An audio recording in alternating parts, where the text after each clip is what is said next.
countdown for blastoff. X minus 5, minus 4, minus 3, minus 2, X minus 1. Fire!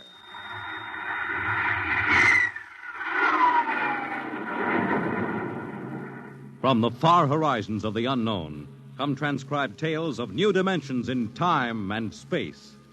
These are stories of the future, adventures in which you'll live in 1,000,000 could-be years on 1,000 would-be worlds.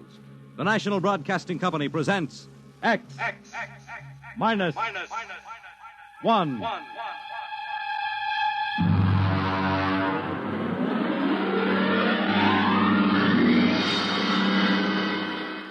Tonight, Universe.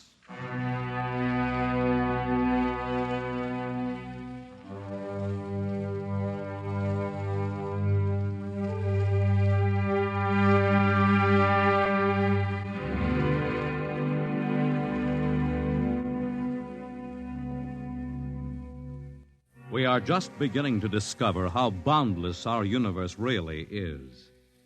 And yet, as man reaches out to the stars, out toward infinity, ironically enough, he may be building himself a new kind of prison. What would it be like to live all your life in a world no larger, say, than a single gigantic rocket ship bound on an endless mercy?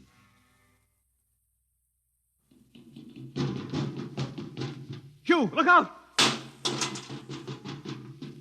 You all right? Yes, just missed me. What was it? A mutant with a slingshot, I think. Must have dashed down that passageway. Want to go after it? Oh, we'd never catch it, Alan. It's probably 12 decks above us by now. I didn't think they ever came down this far. Trolls usually get them before they reach this level. Well, they get more daring with each generation.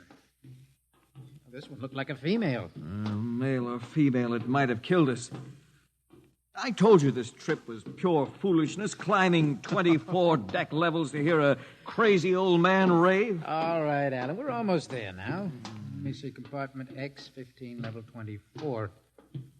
This is the place. This area smelled as if it hadn't been visited by a sanitation crew for generations. This part of the ship is almost deserted.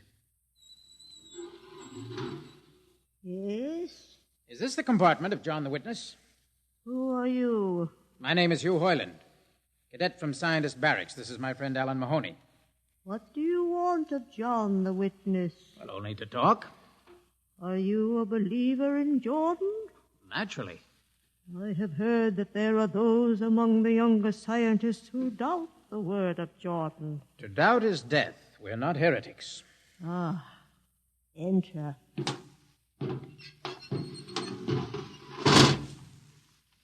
I've brought you a gift of tobacco, grown on the richest level.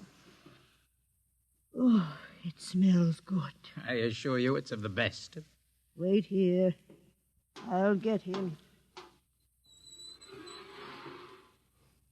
What a rat's nest. Shh. Well, what the devil do you think he can tell you? Alan, I'm not sure.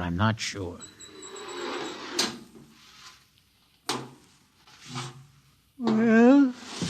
Are you John the Witness? I am. Good evening to you. I'm Hugh Hoyland.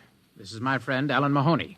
What brings a gentleman of the scientist class to my humble compartment? I've heard that you and your parents before you have been keepers of the legend of the ship. Since Jordan gave the word. I'm anxious to hear the word as Jordan spoke it.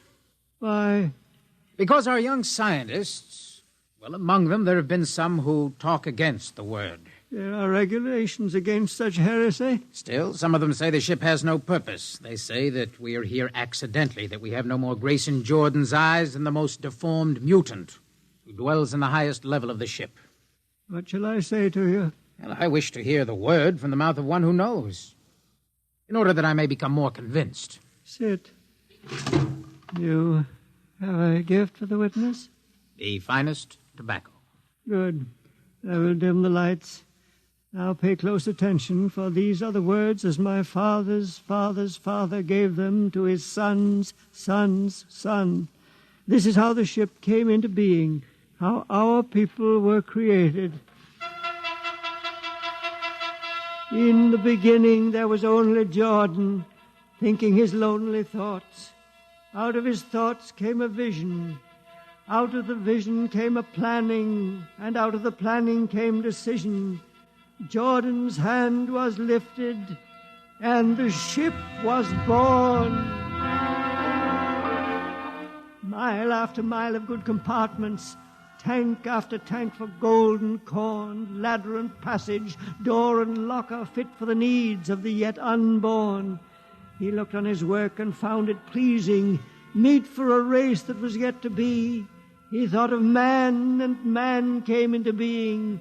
Then Jordan checked his thoughts and searched for a key.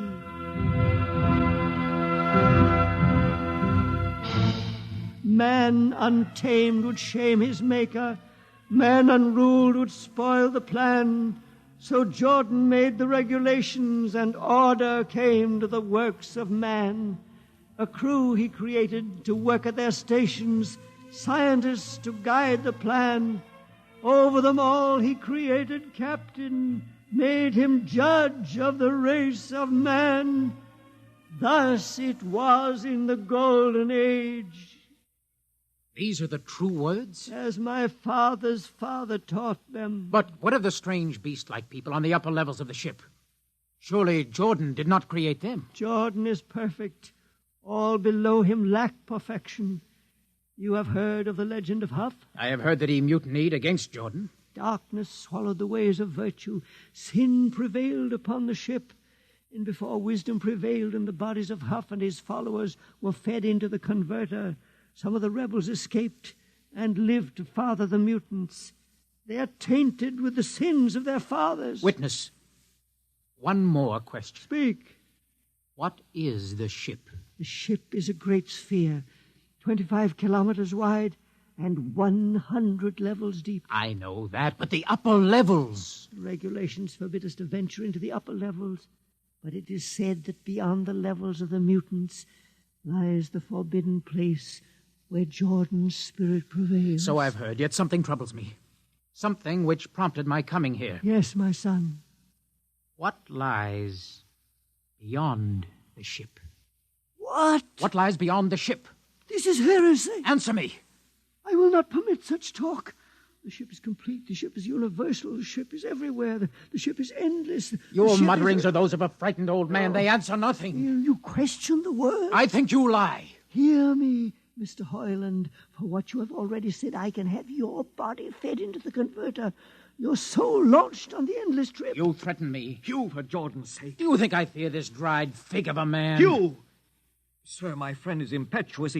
He does not understand. I might be persuaded to forget a substantial gift. Why, you pig. Hugh! Alan, come on. The sight of this so-called holy man offends me. No, you shall not leave. Don't try to frighten me with that gun, old man. Remain where you are, heretic. I warn you, put down that gun. No, closer. Drop it. No, very well, then. Death to the heretic. Alan, get him. Alan, he's not breathing. Is he dead? I don't know. Come on, Hugh, we've got to get out of here. Right. Now where? We can't go back. They'd feed us into the converter before we could even... What's that? An alarm. That old woman must have turned it in. Come on, Alan, the patrol will be here in no time. Where can we go? Yes, where? The upper levels. No, the mutants. We'll have to take our chances. Come on, Alan, let's go. Listen, that's the patrol. Come on, we've got to climb. There's a hatchway down the corridor. All right, quickly. Halt, or we fire! Alan, up the ladder. Up. Come on, Alan, come on.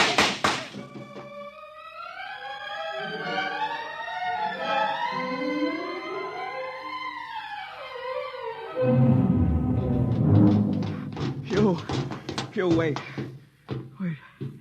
How far are we from the outside wall? Judging by the slope of the deck, about 2 miles. Alan, let's try this passageway here. If you hadn't asked him that stupid question. Now, there's no use going over that. But why did you do it? I've been thinking about it for a long time. When he began to give me those stupid, pat answers, and I just saw red, I guess. Who are you to question the ways of Jordan? When you asked me to go with you to visit the witness, I I thought you wanted spiritual help. I never I'm dreamed. sorry, Alan. I'm sorry. I couldn't foresee this. Wait a minute. What? I saw something move. Where? Near that bulkhead. I don't see anything. Maybe my eyes are going bad. Still, listen! You behind us! Alan, look out!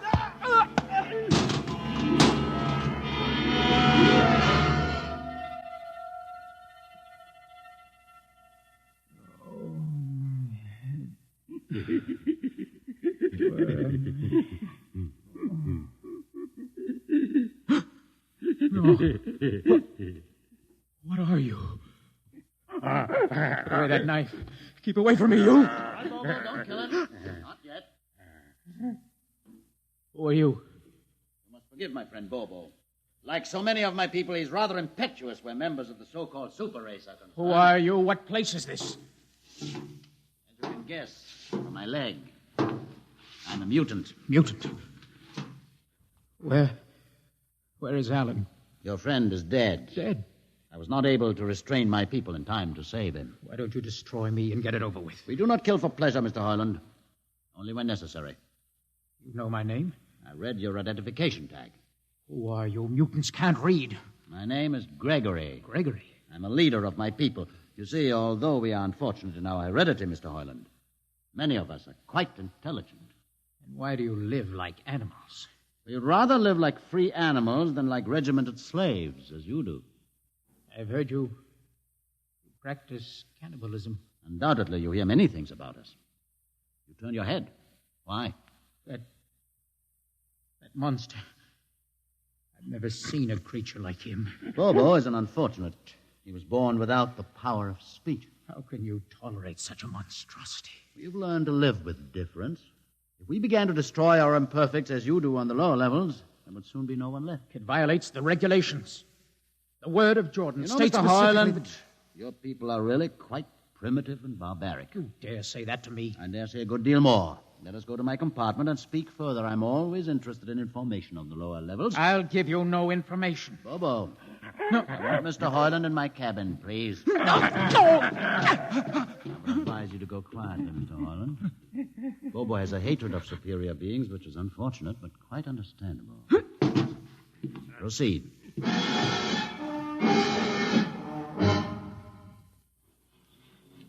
Enter, Mr. Hoyland. This is where you live? Yes. But you have books. Stolen from your libraries, Mr. Hoyland. Compton's Astrophysics, Philosophy of Interstellar Navigation, Celestial Mechanics. You've read these? Most of them. I had no idea that you... Why did you bring me here? What do you intend to do? Do you believe in Jordan, Mr. Hoyland? There is no other belief. And the trip? I suppose you believe in the trip, too. What else is there to believe? When you die, your remains are fed to the converter, and your soul makes the trip. And where does the trip take you? By to Centaurus, of course. Ah. And where or what is Centaurus? Centaurus is... Mind you, I'm just telling you the orthodox answer. Centaurus is where you arrive when you've made the trip. A place where everybody is happy and where there's always good eating. And you believe this?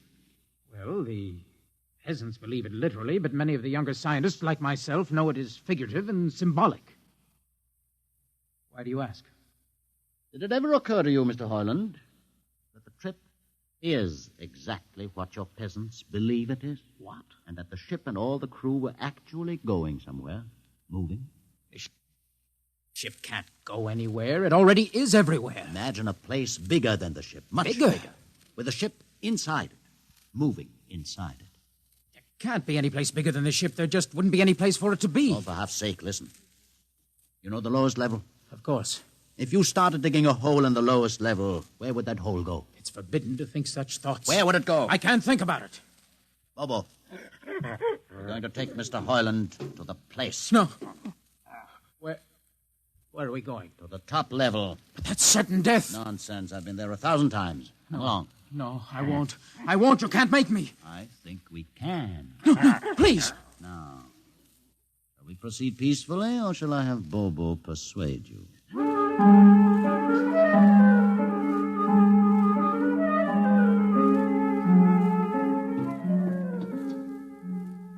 the door, Bobo. Inside.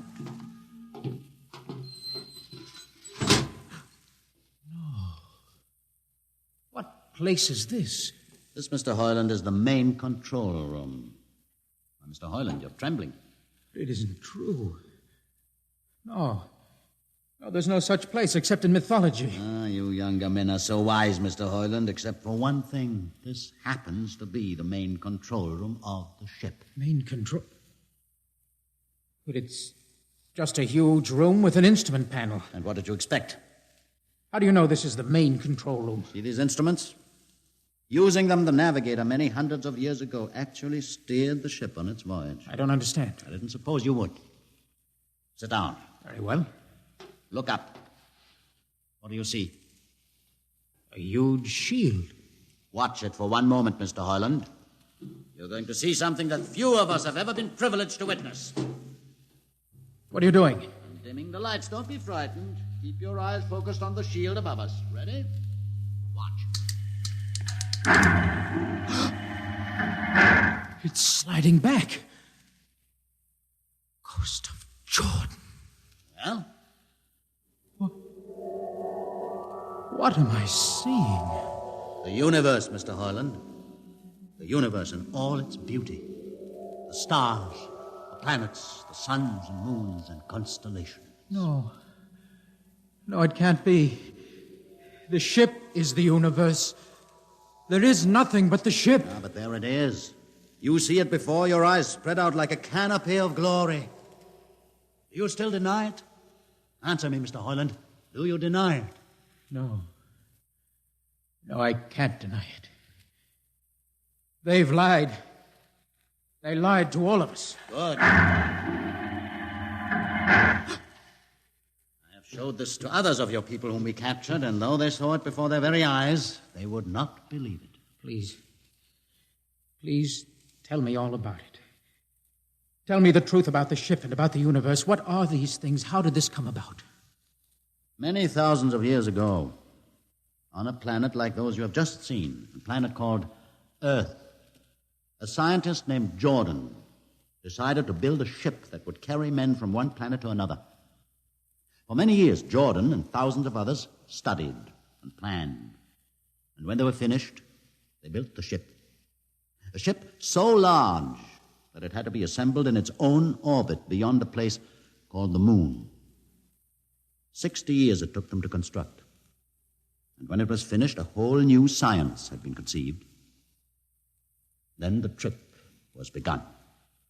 The trip that was to land a colony of Earthmen on a far-off planet called Centaurus, millions of light years beyond the furthest planet ever reached before. How do you know these things?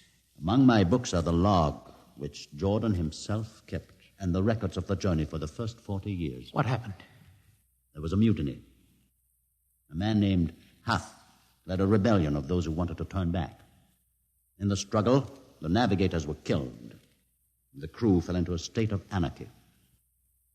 In the years to follow, small groups of men tried to organize the ship for navigation, and each time they failed. Finally, the whole idea was abandoned. And so, for centuries, we have swung in space, unmanned, undirected, living in a lost world of our own making, without purpose, without direction. Why have you told me this? Can't you guess? You want to finish the trip. Yes, but I can't. You can't? Look at me, Mr. Hoyland. You see, a mutant, a man with a twisted leg. My people are outcasts, condemned to death if we so much as set foot in the lower levels of the ship. The main drive is in the lower levels where my people are forbidden to go. No. It would mean that both our people would have to work together. Our differences encouraged rather than denied. All right. I'll see the captain himself. I have an uncle on the Central Board. I'll tell him what I've seen here. And do you think he'll believe you? Send one of your people with me.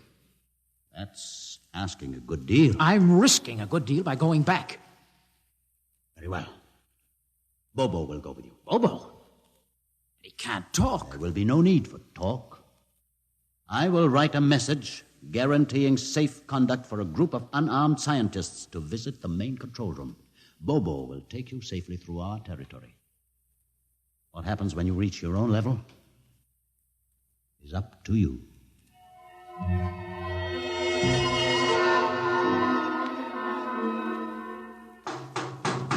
One moment. Yes, what? You? Quick, Uncle, let us in. Hey, but this mutant... He's harmless. Please, Uncle, please. Now, what is this? You're wanted for... I know all about that. Uncle, listen.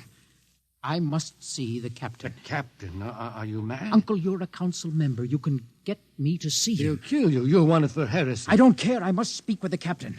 Now, Uncle, you're close to him. You can arrange it. I don't understand. Listen to me. The ship is moving. I can prove it. Do you understand?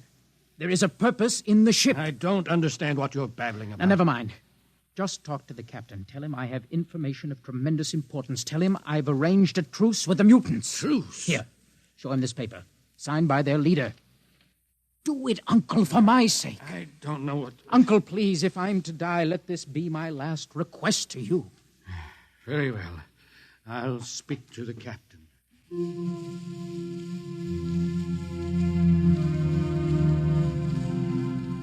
And you say, Mr. Hoyland, that you saw this with your own eyes? I swear it, Captain. I swear it on the word of Jordan. Let me see the paper again. Commander Erst, what do you think? I don't know, sir. It might be a trick. I guarantee you safe conduct. If these things are as Mr. Hoyland reports them, it would pay to risk a few lives. The man is a convicted heretic. Still, we must not discount his word. He has a safe conduct, and the mutant risked its life coming with him.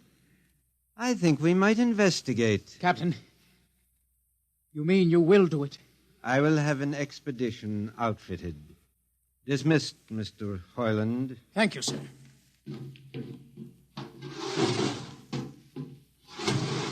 Captain, do Commander you... Erst, Sir. you will make the necessary arrangements for an expedition. And I trust you understand. Perfectly, sir. Perfectly.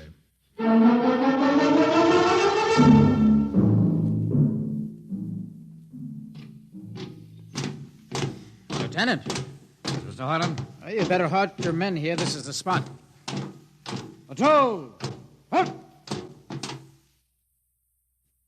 Well, I see no welcoming party of mutants. There'll be none. Their leader will meet you inside the main control room. You don't say. And just where is this main control room? Beyond that door. I see. All right, men. Ready up. Lieutenant, why do you ready arms? In case of ambush. Ambush? Now, wait a minute, Lieutenant. What are those men doing with that ray gun? Just aiming it at the door. Are you mad? No, Mr. Hoyland, but most certainly you are to think that we could be lured up here to be slaughtered with a fantastic story about some mythical control room. Guns ready, sir. Lieutenant, I warn you, these people have acted in good faith. You can't break that faith. Oh, mutant! Come out! For Jordan's sake, Hold Lieutenant. A little too quiet for comfort. Mutant! Open the door! Please, Jordan, don't let anything happen. Don't let... All right, it's opening. Ready, men? Someone's coming out. Steady. Gregory, stay back! Fire! You fools! You've killed him! Here come the rest of them. Fire! Fire!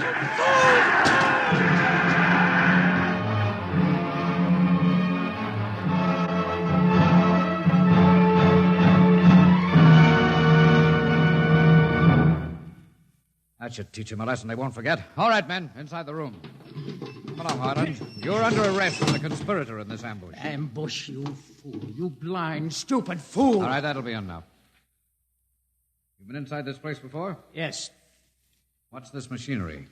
These are the controls he would have used to steer the ship. Gone out of his mind, Lieutenant. Steer the ship? Who? The leader, the one you killed. This ugly mutant? This ugly mutant. happened to be a man of true genius. Why, you're mad. Am I?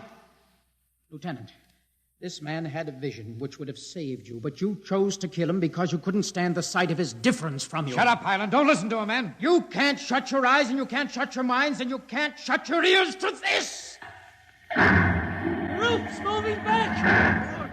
Yes, look! Let the vision of this confound your ignorance and blind your eyes. This is the heritage of stars and open skies, for which men have yearned for centuries. Try to destroy this, and you will only destroy yourselves. Death to the heritage. But I say to you that you can't keep this from our people. They will seek it out. The ship will be manned, and the ship will be steered, and there will be freedom, purpose, and respect for ourselves. This is your heritage. Look upon the universe. Kill him.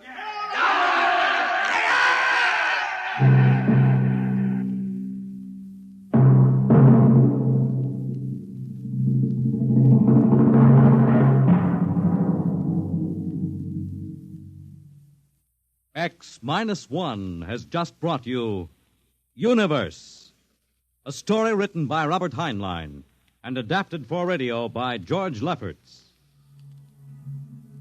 Heard in the cast were Donald Buca as Hugh, Peter Capell as Gregory, Bill Griffiths as Alan, Abby Lewis as the woman, Edgar Staley as the witness, Jason Johnson as the uncle, John Seymour as the captain, and Ian Martin as the lieutenant. Your announcer is Fred Collins. X-1 is directed by Fred Way and is a transcribed NBC Radio Network production.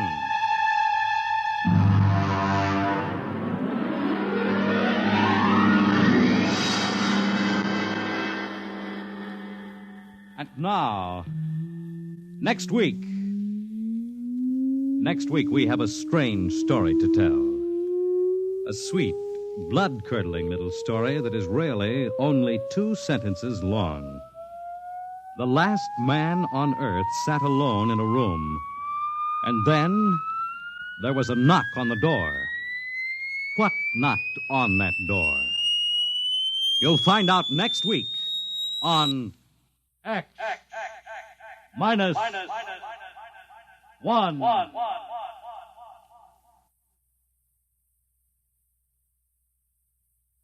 When you buy United States savings bonds, you help to build your own future security.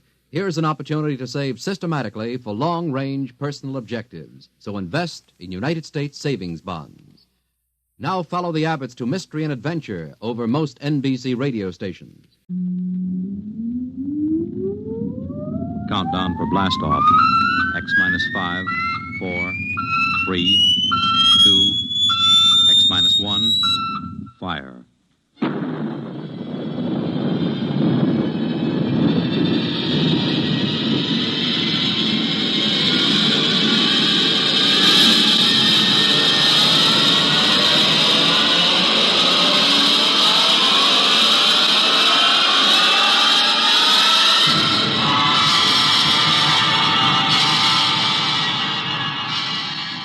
From the far horizons of the unknown come transcribed tales of new dimensions in time and space. These are stories of the future, adventures in which you'll live in a million could-be years on 1,000 maybe worlds. The National Broadcasting Company, in cooperation with Street and Smith, publishers of astounding science fiction, presents X-1.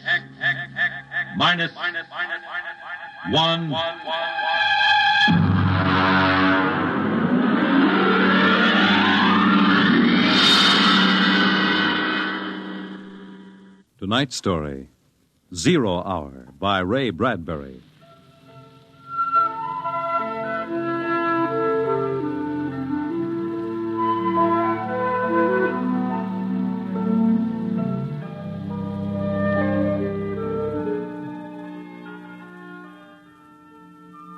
It was a perfect summer day in the year 1985. Sunlight illumined the suburbs, and the town drowsed on a tide of warm, sunlit air. On the lawns, the children played, and in the homes, busy mothers prepared for the evening arrival of their husbands.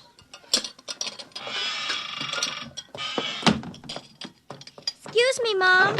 Good heavens, Mink. What's all the excitement? We're playing a game, Mommy, the most exciting game ever. What are you doing in that cabinet? I need some tools from Daddy's kit. Your father may not I'll want... take good care of them, Mom, I promise. Very well, dear. Don't lose anything. Oh, what's the name of the game, Mink? Invasion. Oh, invasion. What will they think of next?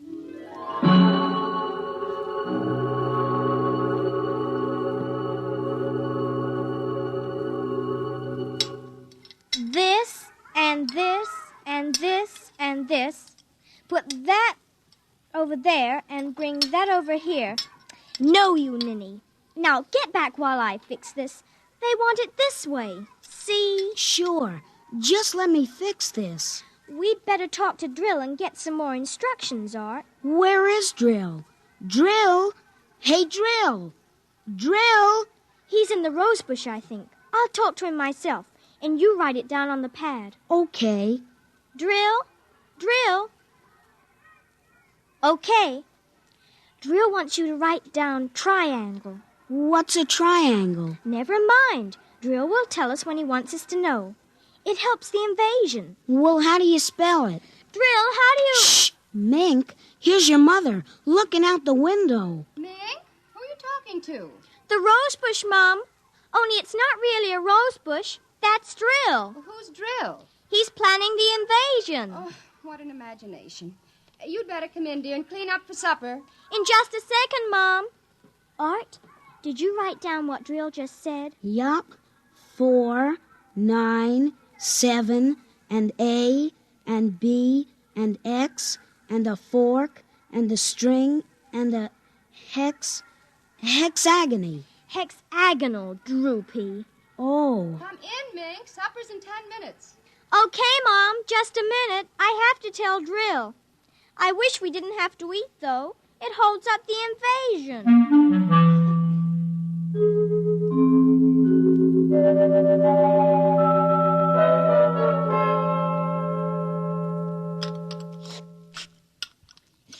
Mink, for heaven's sake, slow down. You'll choke on that soup. I can't, Mom. It's a matter of life and death. What's a matter of life and death? The invasion. What invasion is that? Oh, just some silly game the children have been playing. Well, whatever it is, Mink, it'll wait until you've finished your supper, I'm sure. But Drill is waiting for me, Daddy. Oh, who's Drill? New boy in the neighborhood? He's new, all right, only you can't see him. Not yet. He hasn't come through yet. What do you mean you can't see him? He lives in a rose bush in our backyard. Oh. Imagination, Henry. Mm-hmm. Well, while you're at it, tell me more about this new game. It's Martians invading Earth, Dad. What? Well, not exactly Martians, Dad. They're from, I don't know, from up. And from the inside of that little head of yours. You're laughing. Drill said you would. You'll kill Drill and everybody. Well, I didn't know you could kill a Martian. Not really a Martian, Mom. Maybe he's from Jupiter. Or Venus, even. Imagine. They couldn't figure out a way to attack the Earth. So the kids are helping the Martians. Oh, pretty slick, those Martians, using the kids for a fifth column, eh, Mary? Drill says after the invasion, we can stay up as late as we want. No more baths either. Oh, is that so? And we can watch all the grown-up televisor shows. Mm-hmm. Well, I don't wonder this invasion has caught on among the kids. Some of the kids are giving us trouble, like Dale Britz and Petey Jarrick. They're growing up, so they won't believe in the invasion. They make fun. Worse than parents, even. I hate them worst. We'll kill them first. I hope you're saving your father and me for last. Drill says you're dangerous. Know why? Why? 'Cause you don't believe the Martians ought to let us kids run the world. But I think they'll let me keep you because I'm helping so much. I'll talk to Drill. Maybe we won't have to kill you. Mary, I think this nonsense has gone far enough. Can I go out now, please? Run along, dear.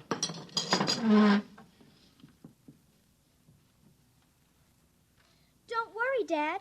I won't let them hurt you.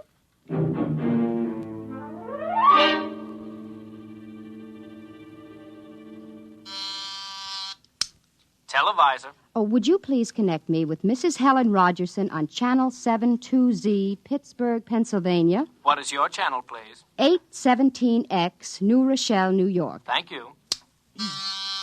Just a moment. Go ahead. You can see your party now. Hi, Sis. How are things in New York? Fine, Helen. How are things in Pittsburgh? Oh, you look tired. Oh, I've been having a terrible time with the children. Sick? No, just underfoot. They've got a new game that's got me just about crazy. It's called Invasion. Did you say invasion? Isn't that strange? My Mink is playing it, too. My boy Tim is all involved with some imaginary fellow named Drill, who's running the invasion. Must be a new password. Mink likes him, too. How do you suppose these games start? My backyard looks like a scrap drive. They've got every conceivable kind of mechanical gadget out there. I talked to Josephine Schiller in Boston, and she says her kids are wild about it, too. It's sweeping the country. I can't understand it. Helen, do you suppose... What? Oh, nothing. Just a wild thought that crossed my mind. Oh, say, the reason I called is that black and white cake recipe... What was that? I don't know. One of the children might have hurt himself. I'll have to run and see, dear. Call me back tonight, will you? All right, Mary. Bye. Mink? What is it? Who was that who screamed? Peggy Ann. What happened? She got scared and ran home. Did you hit her? Nope, she just got scared. She's a scare baby anyway. Now, Mink, tell me why she screamed. No, I can't. Mink, you'll answer me or come inside this instant. I've had enough nonsense. I can't quit now, Mom. It's almost 0 hour. Then tell me what frightened Peggy Ann. Okay, she saw Drill. He almost came through. Through what? Those pipes and things we set up. She looked into one of the pipes and screamed. I guess she saw Drill. And no one hit her? No, Mom. Very well, Mink. I'll call Peggy Ann's mother and see how she is. If we could only get Drill through, it would be easy. Then all the others could come through after him. I'm going in now, Mink. I'll call you in for your bath in half an hour. Your father and I want to go out tonight. You won't be able to go out, Mom. Why not? 0 hour's 5 o'clock, Mom.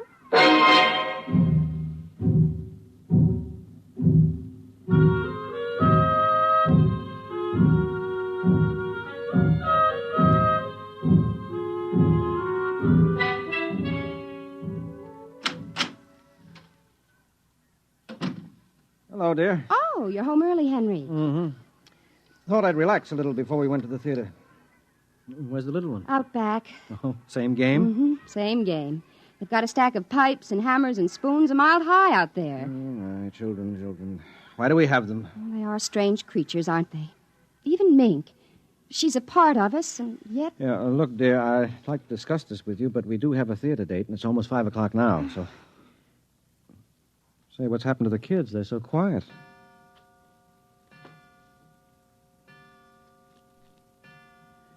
Now, when children are quiet, you know there's some mischief.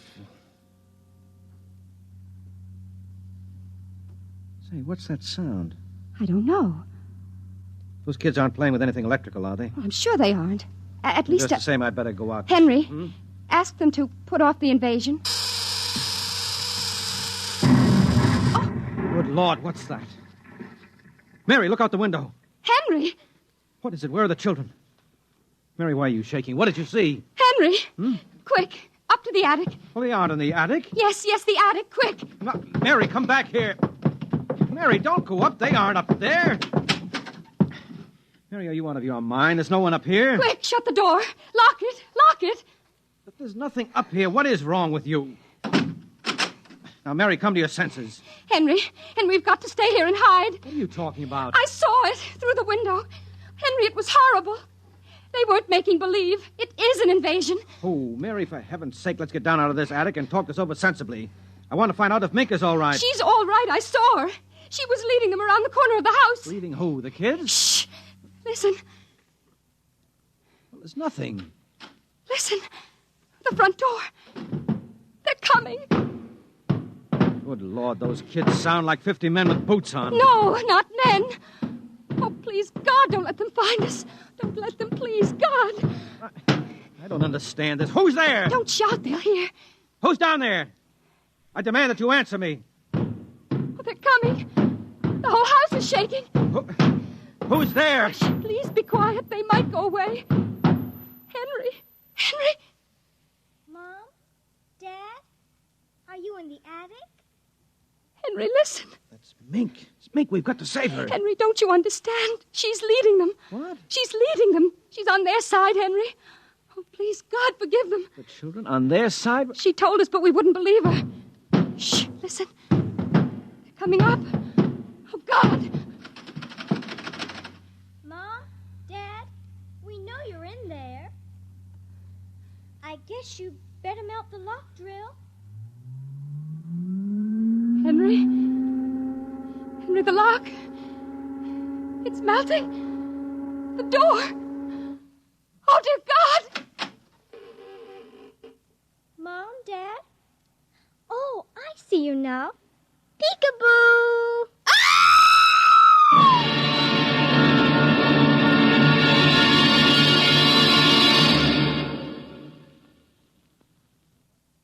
You have just heard X-1, presented by the National Broadcasting Company in cooperation with Street and Smith, publishers of astounding science fiction.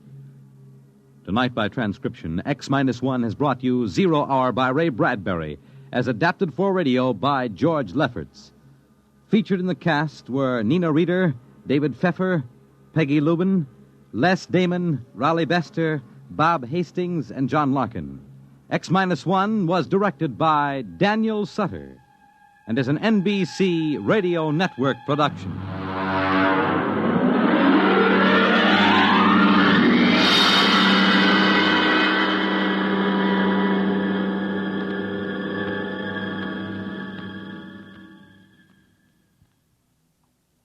And now, next week, The Vital Factor by Nelson Bond.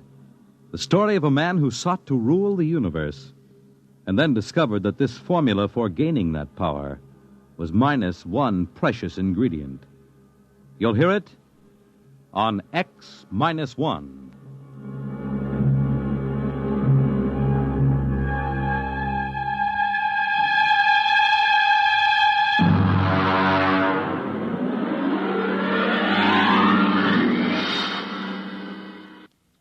It's Groomed for Your Interests, weekday, NBC Radio.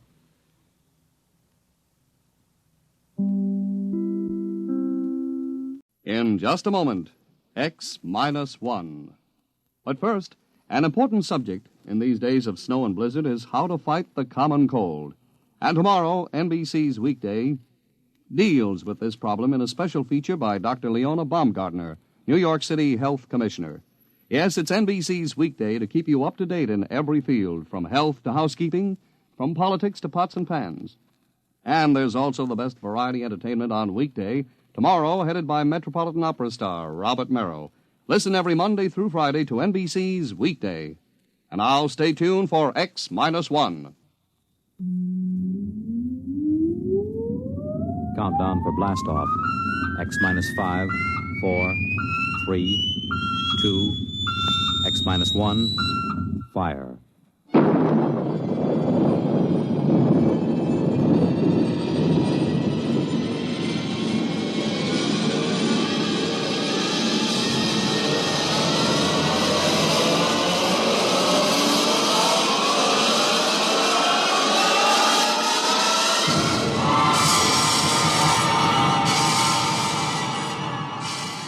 From the far horizons of the unknown come transcribed tales of new dimensions in time and space.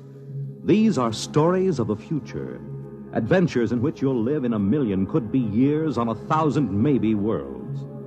The National Broadcasting Company, in cooperation with Galaxy Science Fiction Magazine, presents X-1.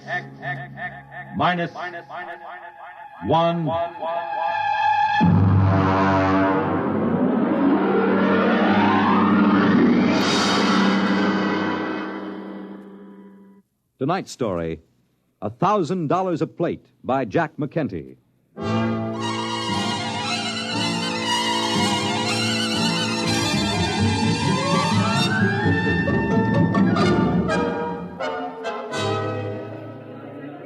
Ferry ship from Deimos Space Station carrying cargo and passengers from Earth now arriving in Blasting Pit 6. Radiation clearance and quarantine officers report to passenger conveyor. Mars Airways to New Chicago, Port Kelly, Marsport, Marsport Park, New Amityville, and Nova Massapequa. Take off in 15 minutes. All aboard.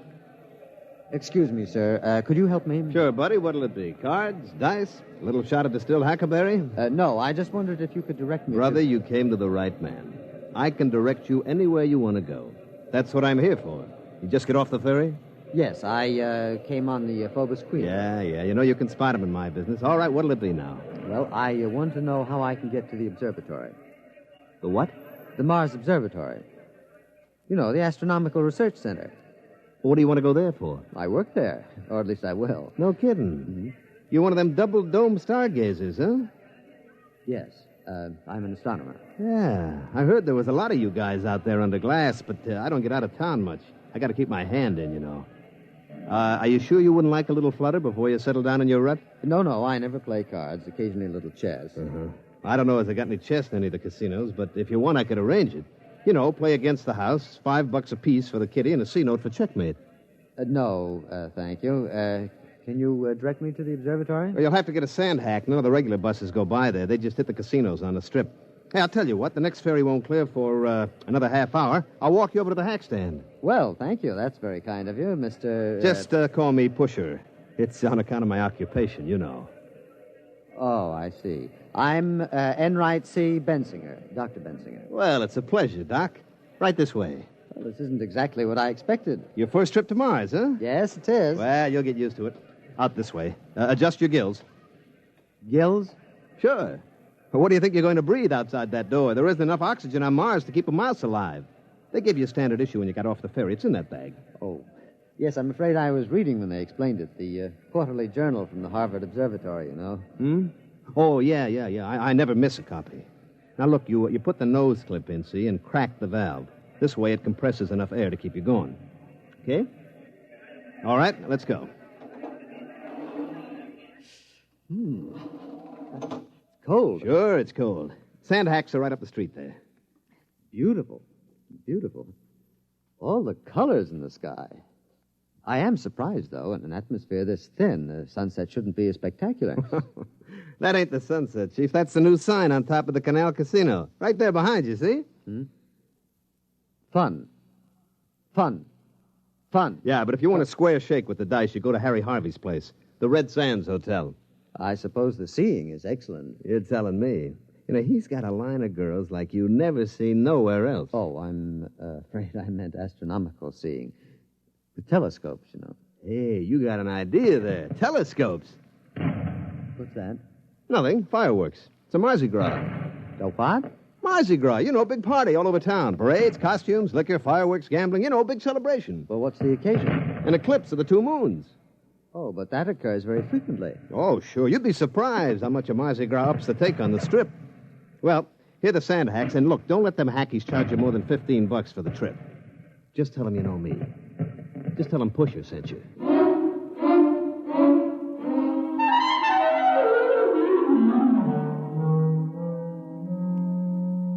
Gentlemen, I want you all to meet Dr. Bensinger, our new colleague. These are Drs. Fitz, Spiegel, Ortney, and Klein. I'm sorry to introduce you to our team at such a critical moment, but our situation is rather desperate. I'm afraid I don't understand. Spiegel, show Dr. Bensinger your plate. Here, just look at this. Just look. It took me 8 weeks working with the computer to plot this plate, and look. It seems fogged. These streaks, I don't believe I've ever seen them on an astronomical photograph before.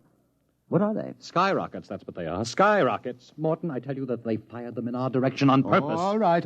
Calm down, Spiegel. Calm down? Do you realize that it will be 12 years before this particular conjunction can be photographed again? Morton, you've got to do something. Couldn't you write a little note to the Chamber of Commerce and ask them to eliminate the fireworks? We've written a note every time a small boy lets off a Roman candle, and it was no use. I tell you, they fire them this way on purpose. I'm afraid that's true. The other directions around town are either oil refineries or homes of the casino owners.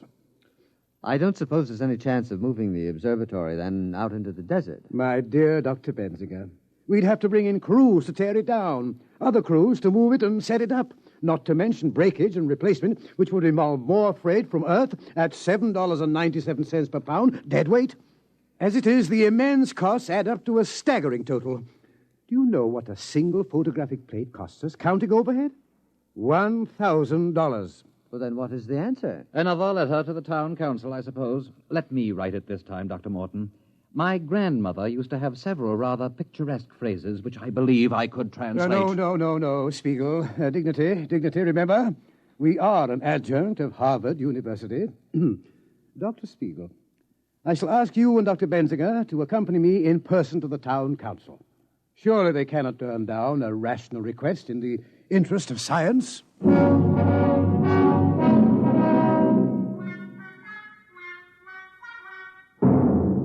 Well, gentlemen, the town council appreciates the problem. Yes, I felt certain it would. Naturally, you're aware of the importance of astronomical research, Mr. Harvey. Well, I can see your point, Doc. You sit out there in your little glass hut, pointing your brownie camera up at the stars, snapping away. But you got to look at our point of view. Oh? Now you take my place. Harvey's Red Sands. I got a heavy investment. 14 crap tables, a half a dozen roulette wheels, and the rest of the overhead. I got to keep them wheels running. It's the Mardi Gras that drags the suckers in. But really, Mr. Harvey, we were just asking you to curtail the pyrotechnic display. Now, wait just a minute. I'm as clean living as the next guy. Oh, Dr. Benzinger means the fireworks. Oh. Well, I'd like to help you out, boys, but I look at it this way. Those stars you're looking at are going to be up there for a couple of 1,000 years. But a sucker is different. You got to grab him while he's still healthy. But in the interest of science, surely the town council can't agree with you. Doc, the town council is made up of Joe Rocco, Pete Carney, Alex the Armenian, and me. We own the 4 biggest houses in town. So go ahead, fellas. Take all them snapshots you want to. And if you happen to lower your telescope, get a couple of good ones through a window of the Grand Canal Hotel. I'll take a couple of 8x10 enlargements. I'll see you around, Doc.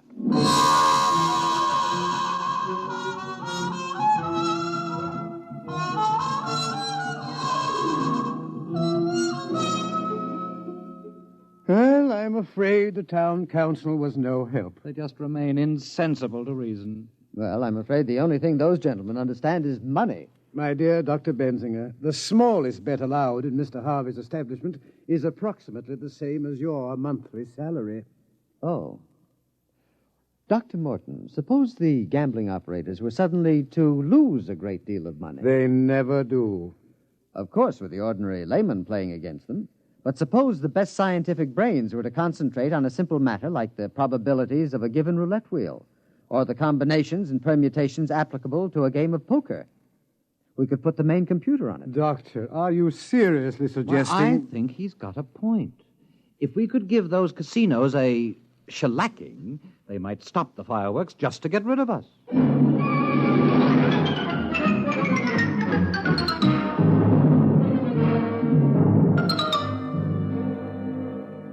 Now, let me get this straight, Doc. All you eggheads up there made up a kitty to get into a crap game? Well, that's right.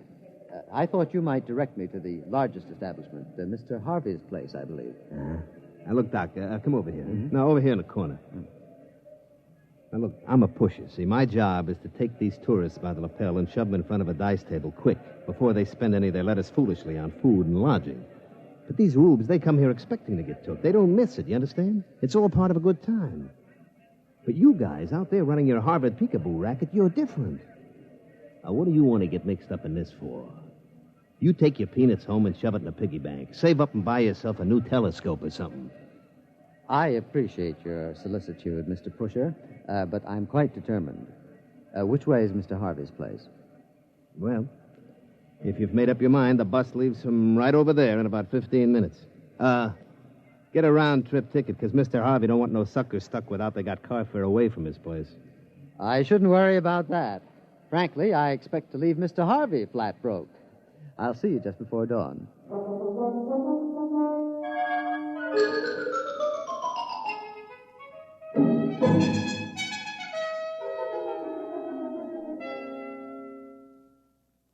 I don't understand it.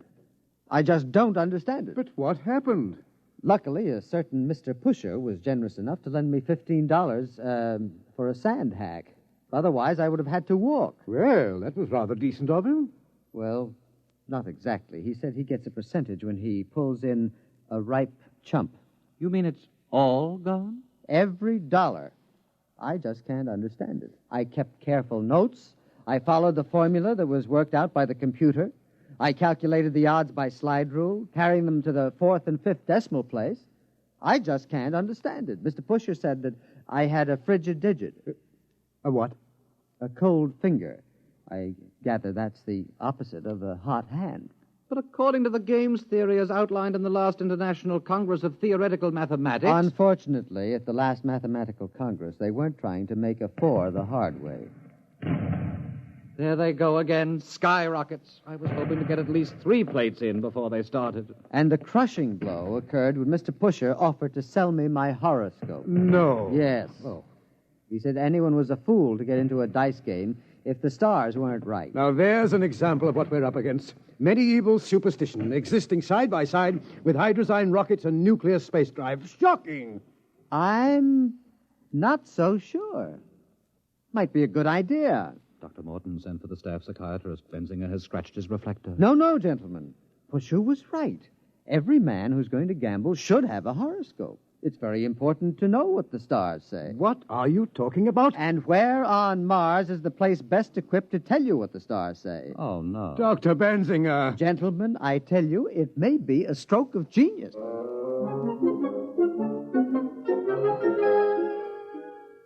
Hello? Is this the advertising office? This is Dr. Benzinger. I should like to place an ad. No. No, there will be no pretty girl. Just this. Free. For the first time ever, your horoscope scientifically cast by the staff of the famous Mars Observatory. Learn your luck, your future. Write or call Mars Observatory. No charge, no obligation. Yes, thank you. I'd like to run that every day until further notice. Pusher. Yeah, Mr. Harvey. Did you do like I said? Yes, sir. I went out to the observatory just like you told me. You know, I had to share the sand hack with 5 other guys. I understand the bus company's putting a route out there. A big crowd, huh? Sure, Mr. Harvey. You know, them horoscopes they're giving there, the only thing on Mars that don't cost the tourists any money. All right. What happened? Well, when I got out there was this Doc Benzinger. You see, all dressed up in a dunce cap with stars on it or something, in a big robe. They showed us all around the place. You never saw telescopes as big as that. All right. Skip the travel hour. All right. Well, finally, they took my name and my birth date, my collar size, and they run it through this computer. You should have seen that thing. Lights and bells. I'm telling you, it looked like the biggest pinball machine you ever saw. I kept waiting for it to tilt. The horoscopes. Yeah, well, they give it to me finally. I mean, the first couple of pages is the ordinary bourgeois about the sun and the moon and the stars. But on the 4th page, that's the kicker.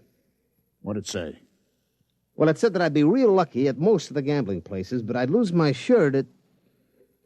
boss, you're not going to like this. Go ahead. I'd lose my shirt if I played at Harry Harvey's place. Pretty shrewd. You know, for a bunch of scientists, they're pretty smart. That isn't going to work. Who in his right mind is going to pay attention to a lot of hooey like that? Sure, Mr. Harvey. Can I go now? What's your hurry? Well, I'm going over to Purple Flamingo to play a little poker. I mean, after all, they say I'll be lucky any place but here. I mean, you can't argue with science.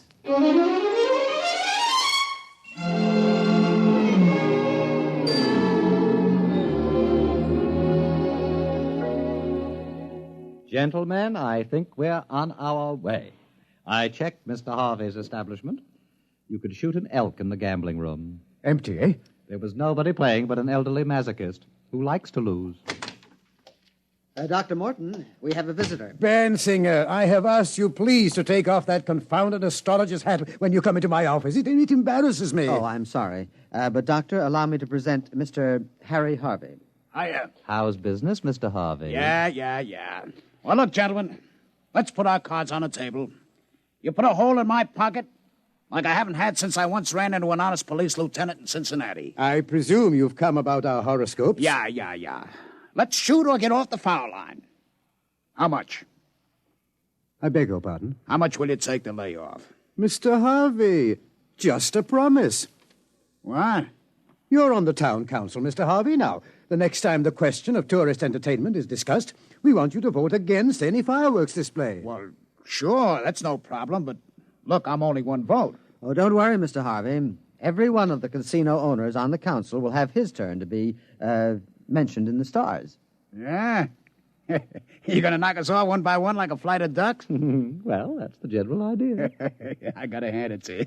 I gotta take off my hat to you. Mr. Harvey, we're desperate. We cannot afford to let valuable and irreplaceable photographic plates be spoiled by fireworks. Okay, you win. But listen, here's $5. $500? But we couldn't take it, Mr. Harvey. I've already explained. It's not for me. I want you to take a full-page ad and do the purple flamingo in your next horoscope. I'd like to see Joe Rocco's face when he gets a load of it. All right, Mr. Harvey. We'd be glad to take him next. Oh, and one more thing before I go. Can I look through the telescope? I never looked through one before.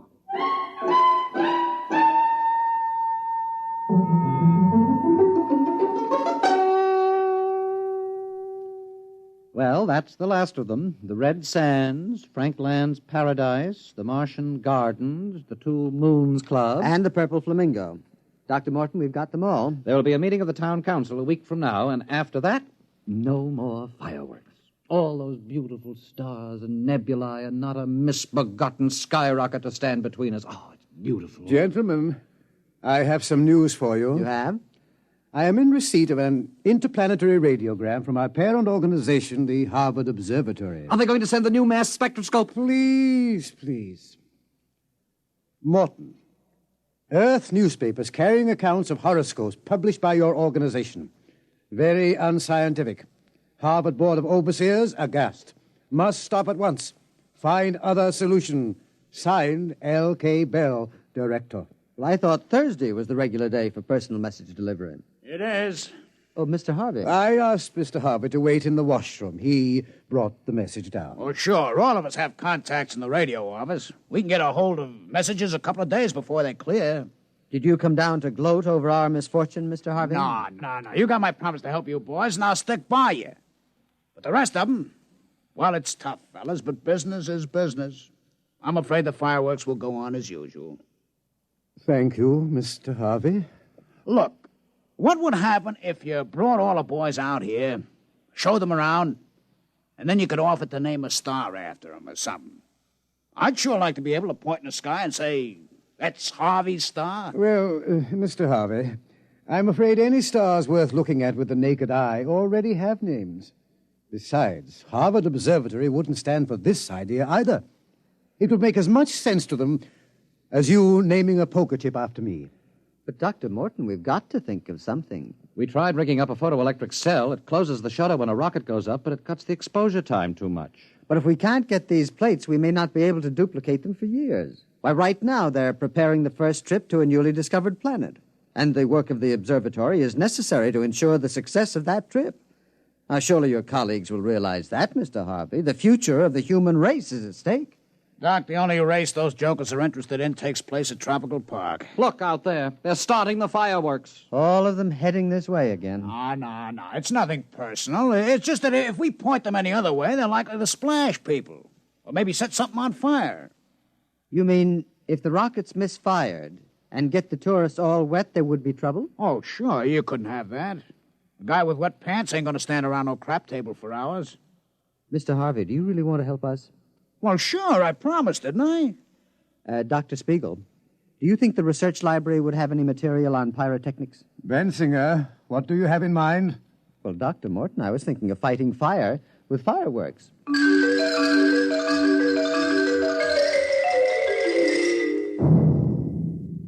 Careful with that match, Harvey. Oh, don't worry. With the oxygen around here, you need a blowtorch to light a cigarette. Have you got the rockets ready, Dr. Bensinger? Well, here they are in the launching racks. I've got all my instruments, compass, a clinometer, an azimuthal radioscope, and a blowtorch. Well, what are we waiting for? Spiegel. He's bringing the calculated trajectories from the computer. Say, I don't know if I like this. What if they miss? Or they go off too soon or something? Oh, nonsense, Mr. Harvey. You forget. We're scientists. Here are the figures, Bensinger. We double-checked them on the master computer. All right, then, let's go. They'll be starting the official fireworks any minute. Azimuth 360.3570. Check. Elevation 49.3740. Check. That's corrected for wind, velocity, temperature change, and magnetic eddy currents. Are you sure you guys know what you're doing with them skyrockets? Don't worry, Mr. Harvey. They're going to explode in the Grand Canal and get everybody in the Canal Casino all wet. You shouldn't object. After all, it's your competition. Coming up to 0 hour, Benzinger. Light the torch. 5 seconds. 4, 3, 2, 1. Fire. There they go. Oh, interesting effect. That's the purple color. Oh, do you like it? Yes. That was my idea. Radioactive fluorides. They're up over the town now. Hey, one of them's beginning to wobble. Oh, I can't understand that. The computer was absolutely certain. It's going over the south of town. The other one's tracking correctly on the radar. It'll hit the Canal Square. Yeah, but look, the purple one. There it goes. It hit. Looks like it's starting a fire. Hey, must have hit somebody's house. Hey, you can see it now. It's a house burning. Oh, dear. There must have been a weak tube in the computer. Yeah, some guy's going to be real sore. I can see it real clear with the glasses now. That house on top of the hill there by the gecko bush. Boy, it's burning like... Mr. Harvey, what's the matter? That's my house!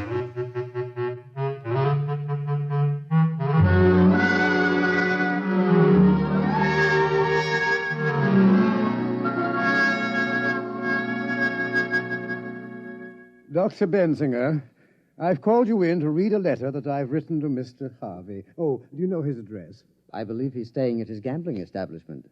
His house was a total loss. Yes, well, yes. This has been a very difficult letter for me to write. I believe the letter is academic, Dr. Morton.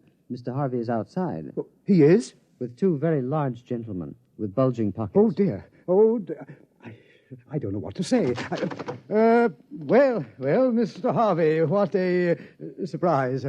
You 2 apes wait outside. Now, Dr. Morton, about those fireworks.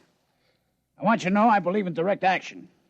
I don't like fiddling around. Well, of course not. Like the time I had some trouble with a bottom dealer from Luna City. I didn't fool around. I sent him back to the moon in a cargo rocket. With no air. How interesting. Now, about your problem. I assure you, we apologize. Apologize? That's great. I just remembered I left a few plates in a bar. I don't go away, Doctor. You're in on this, too. No, there wouldn't be room. Not for 2 of us. What are you talking about? Well, in a cargo rocket, especially without air. What? I'm trying to tell you. The council voted against fireworks. No, as a matter of fact, I have a very bad sinus, and no air would definitely... What? Oh, sure. We decided anything that could burn down an honest citizen's house was too dangerous. Very civic-minded, that council. But I don't understand. I kept my promise. I said I'd help you, and I did. Well, I'm terribly embarrassed. We were trying to get a collection among the staff to help you pay for your loss, but I'm afraid the total assets of the observatory wouldn't reconstruct your garage. Yeah. But we held a staff meeting, and we decided on a more permanent kind of remembrance. Mr. Harvey, on this photograph, you see this trail? This bright trail? Oh, one of them skyrockets again? I'm sorry, Doc. It won't happen again. No. This is no skyrocket. It's a comet. It will be quite bright for several months. And we've decided to call it Harvey's Comet. Harvey's Comet? Hey, that's real nice. Harvey's Comet. Hey, Doc, you put me on top of the world. Them boys at the Canal Casino boasting about their new sign. But me, I got a comet. Harvey's Comet. Why, every sucker on Mars will see it every night. It's the best advertisement since they wrote 7 down across the face of the moon. Well, I'm glad that you're pleased. Well, as a matter of fact, Doc, I kind of heard about it in advance of one of your boys. You named the comet after me? Okay. I brought something for you. Here. What is it? A poker chip from my place. Go ahead, read it. Harvey's Club. Dr. Morton's poker chip. 5,000. That's dollars, Doc. Don't spend it all in one place.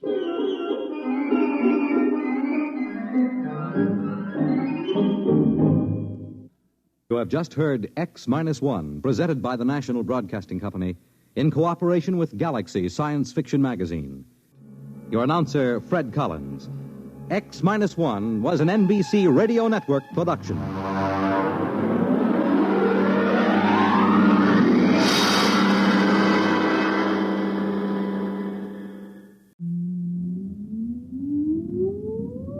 Countdown for blast off. X-5, 4, 3, 2, X-1, fire.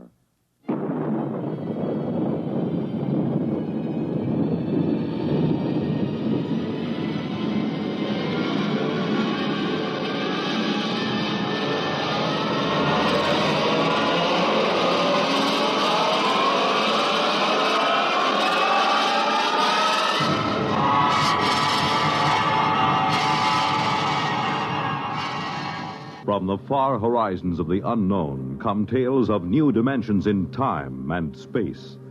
These are stories of the future, adventures in which you'll live in a million, could be years, on 1,000 maybe worlds. The National Broadcasting Company, in cooperation with Galaxy Science Fiction Magazine, presents X-1.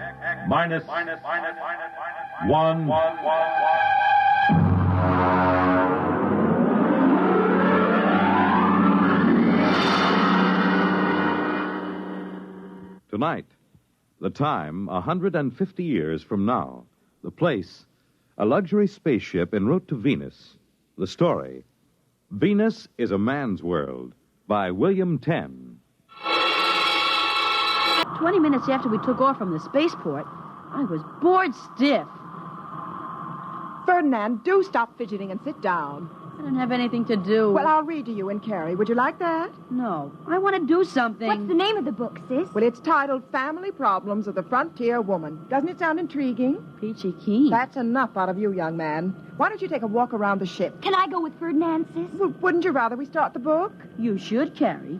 Every girl should read about the family problems of the frontier woman. Keep quiet, you boy. Oh, children, let's have enough of that.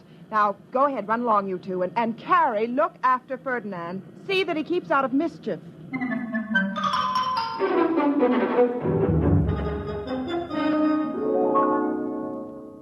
Gee, this is one big ship, isn't it? Uh-huh. I sort of wish we were on a cargo ship instead of this liner. Why? This is super. On a cargo ship, we could go climbing from deck to deck on a ladder. We could even go to the bridge or the forecastle and talk with the crew. That's silly. Why would anyone want to do that? Because ship's crews are men. Only because we women are too busy with important things like government to run ships. Says you. Hey, what are you looking at? This sign. In the event of disaster affecting the oxygen content of the companionway, break glass with hammer upon wall. Remove spacesuit and proceed to don it. Boy, I hope we have that kind of a disaster. I sure would like to get into one of those. Oh, you're silly. Hey, let's go exploring down this way. I see some portholes. And I see a sign that says, notice, passengers are not permitted past this point. Come on, there's no one around. And besides, I'm not really a passenger. Ferdinand, you say you're not really a passenger. Well, what do you mean? You have to be a citizen of a planet in order to get a passport, right? I'm not sure. Well, I'm telling you. Ever since they passed that Male Suffrage Act, only women can be Earth citizens. You and Evelyn are passengers, all right. But me, I'm just a male dependent. So when a sign says, off limits for passengers, it doesn't mean me. I'm not a passenger, see? Keep away from that door, Ferdinand. Can't you see the sign? You and your old signs. Ferdinand, let's go back to the cabin. I want to see what's behind this door. If you don't come back with me this very minute, I'll tell Evelyn. So what? Hey, this looks like a sonic clock. I wonder if it works by knock or voice. Ferdinand, I'm going. Say, I remember one voice key. I wonder if it'll work. 2023, open sesame. Ferdinand!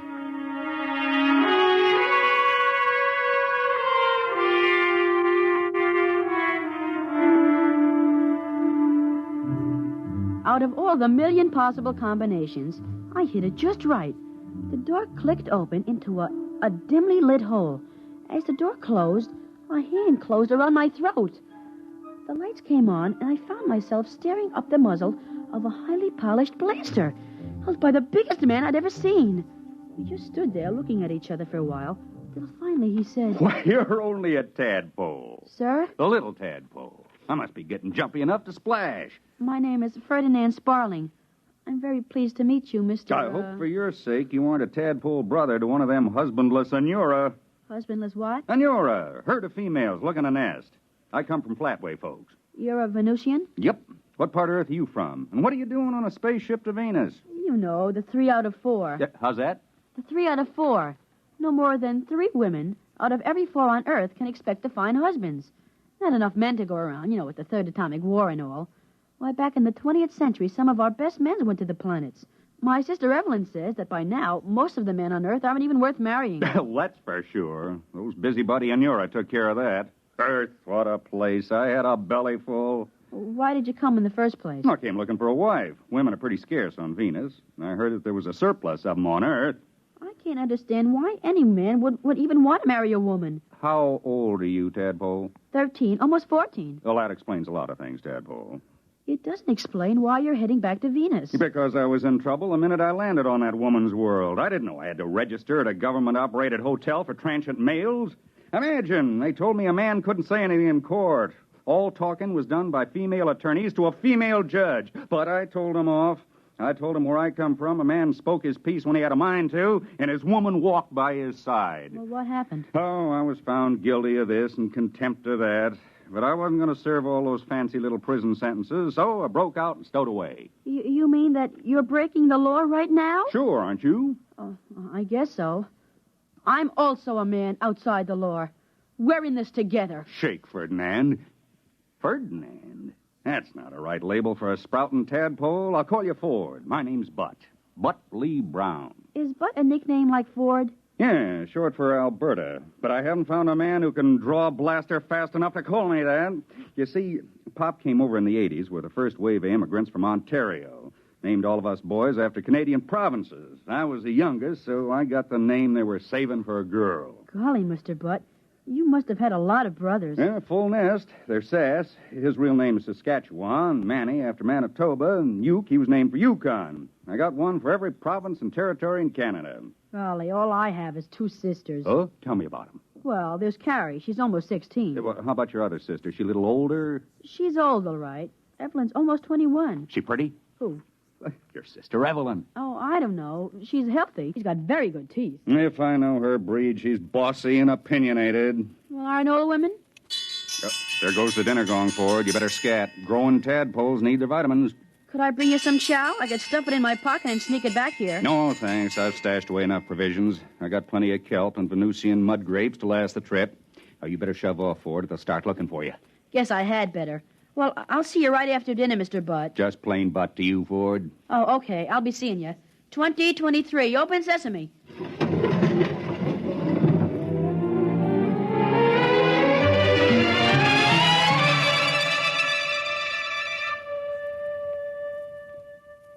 Ferdinand, please be seated. I want to talk with you. Now? They just rang the dinner gong. I am aware of that. Now, where have you been? Around. I demand a straight answer. Where have you been, Ferdinand? I told you, sis, around. And don't call me Ferdinand. Call me Ford. That's what Butt calls me. Butt? Who is Butt? Oh, nobody. I just made it up. Ferdinand? I can't tell you. I can't. You must. Well, you promise you won't turn him in. Well, Butt's my friend. He's a Venusian. He's going home. Aboard our ship, the Eleanor Roosevelt? Ferdinand, don't you realize you've been consorting with a stowaway, a criminal?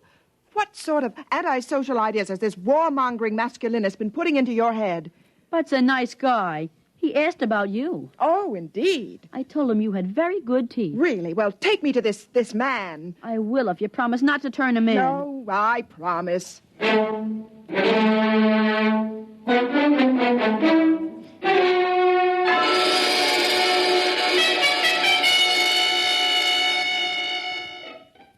He's in there. The door has a sonic lock. I know the combination. Watch. 2023. Open sesame. Oh, it's so dark in there. Butt. Hey, Butt. I brought along my sister Evelyn. She'd like to meet you. It's all right. Put on the lights. Oh. An honor, Miss Sparling. Please come right in.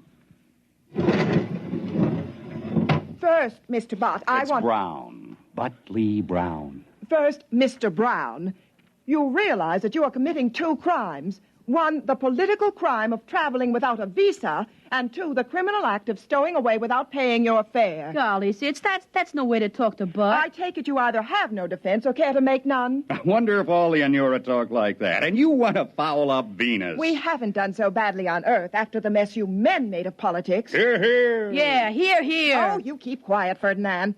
And another point, Mr. Butley Brown. I don't suppose you know that under space regulations, you've made this poor child an accessory. But didn't make me anything. Let's not talk law, female. Let's talk sense. I'm in trouble because I went to Earth to look for a wife. You're standing right here now because you're on your way to Venus for a husband. So, let's. Let's? Let's what? Are you daring to suggest Now, that... Miss Sparling, no hoopla. I'm saying let's get married, and you know it. Gee, sis, say yes. And what makes you think that I consider you a desirable husband? Figure it this way. If you wanted a poodle, you're pretty enough to pick one up on Earth. When you go charging off to Venus, you don't want a poodle, you want a man, and I'm one. I own 3 islands in the Galertan Archipelago. Good farmland when they're cleared. I got no bad habits, outside of having my own way. I'm passable good-looking. My teeth are good, too. Besides, if you marry me, you'll be the first mated on this ship, and that's a splash most nesting females like to make. You know, there's more to marriage than just doing... So there is. Well, we can try each other for taste. Now, me, I'd vote yes. Me too, I'd vote yes. Now I'll cast my vote.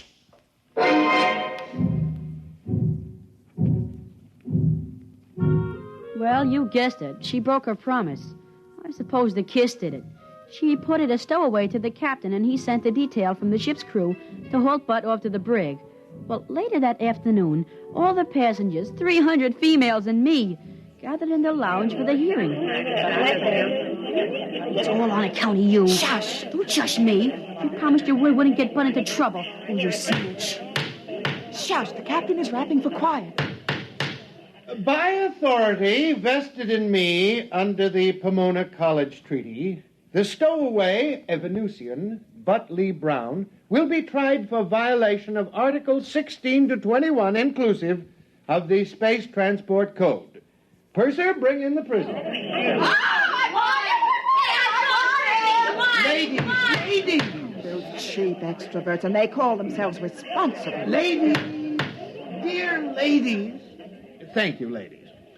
Butley Brown, I order your person and belongings impounded for the duration of this voyage as set forth in sections 41 and 45. Captain, the sections are 43 and 45. You're quite right, Miss Sparling. Sections 43 and 45 of the Mother Anita Law Emergency Interplanetary Directives. Aren't you even going to give me a fair trial before you hang me?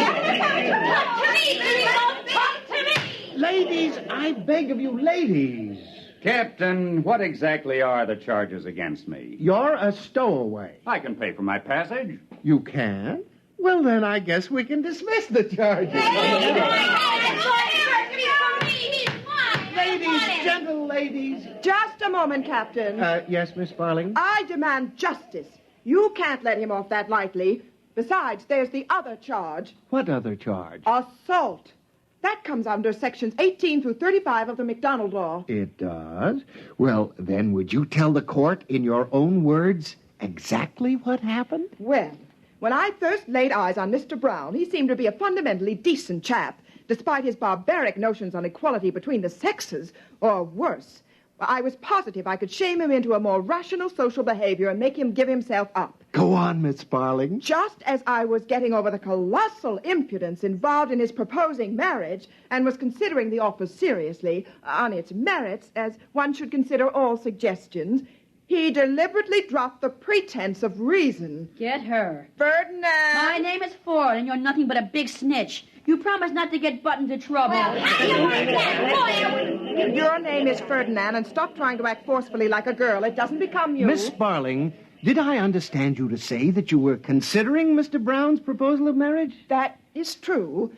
I will not deny that he appealed to me, He appealed to me as most savage ancients appeal to their women, as an emotional machine. Throw the proper switches, says his theory, and the female surrenders herself ecstatically to the doubtful and bloody murk of masculine plans. I'm afraid I still don't understand. What exactly did Mr. Brown do? He kissed me. Ladies, please, ladies.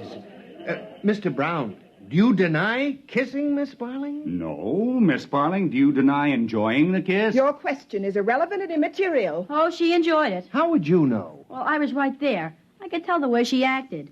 She sort of held the back of his neck, closed her eyes, and just hung on. What were you doing there? I introduced him. I met Bud first. Then I took Sis over there to meet him. I see. Ferdinand Sparling, I hereby order your detention for the duration of this voyage for aiding and abetting a stowaway as set forth in sections 41 43 and 43 and 45. and 45. And you can't arrest Ferdinand. He's only a child. You gave me your word no charges would be lodged against the boy. That was the usual promise one makes to an informer. But I made it before I knew it was Butley Brown you were talking about. I didn't want to arrest Butley Brown. You forced me.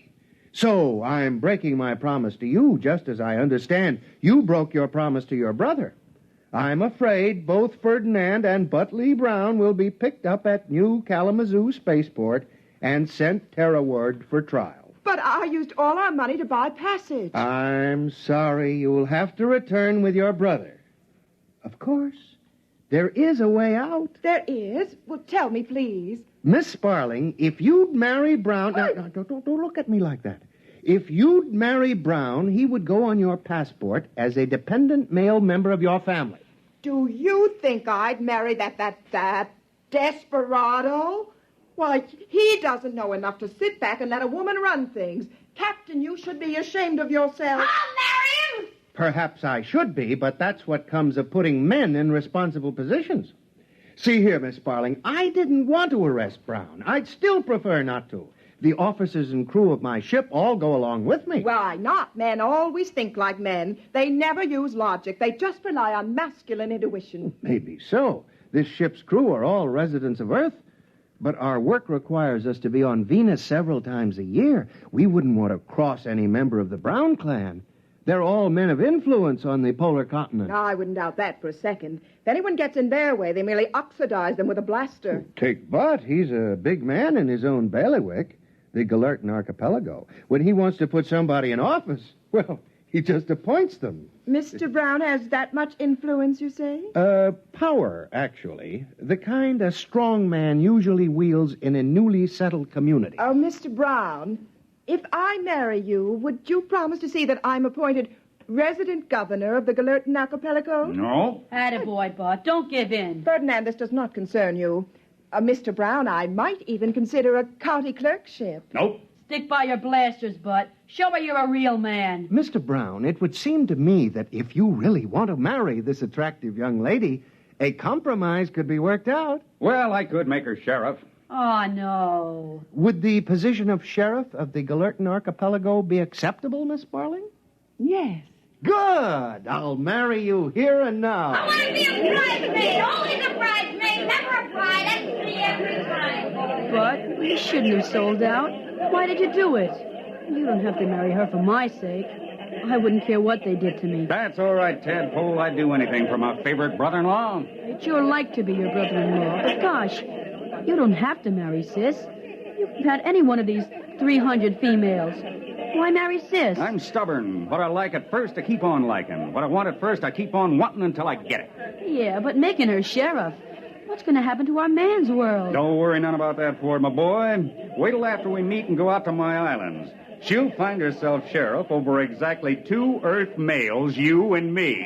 And I got a hunch that'll keep her pretty busy, huh? How about that,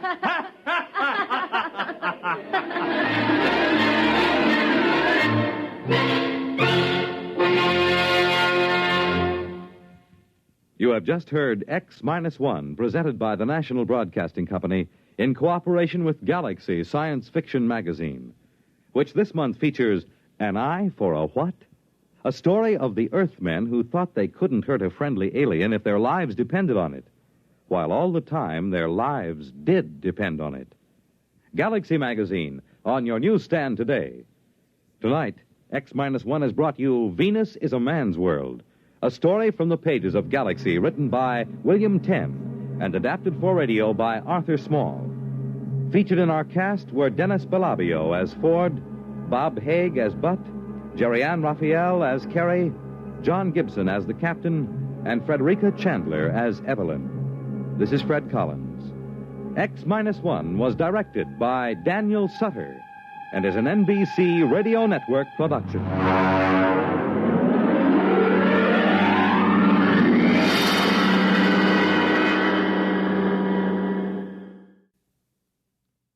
Next week, X-1 presents Trap by Finn O'Donovan. Fur hunters tangle with a bottle of firewater and a new kind of trap which catches more than they bargain for. We hope you'll be listening next week at this same time.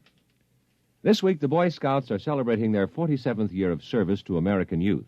Throughout the country, there will be open houses, courts of honor, indoor and outdoor campfires, cub circuses, scout expositions, explorer events, and other special activities. This is the second year of the 4-year program, Onward for God and My Country, which was launched to help prepare America's boys to live in today's world and prepare them to carry their full share in the years ahead. It's designed to give youth an opportunity to develop physical fitness, self-reliance, a sense of personal responsibility, a spirit of helping people, a willingness to share, an understanding of our government's democratic processes, and a firm spiritual foundation. On Sunday, February 10th, churches of all faiths will observe Boy Scout Sunday, with scouts attending services in uniform. The world on a new hotline. Listen for news on the hour and the exciting hotline service all day, every day, on most of these stations.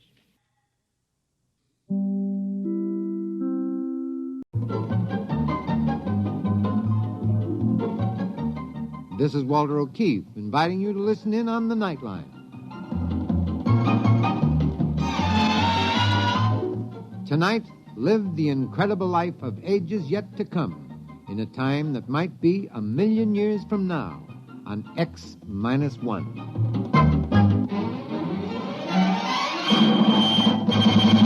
Now, an incredible story of the world beyond.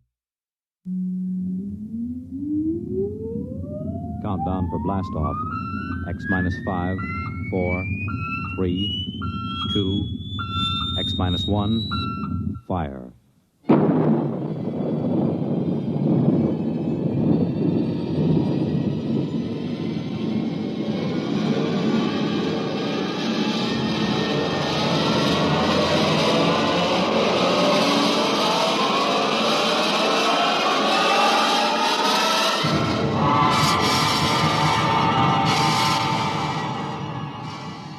From the far horizons of the unknown come tales of new dimensions in time and space.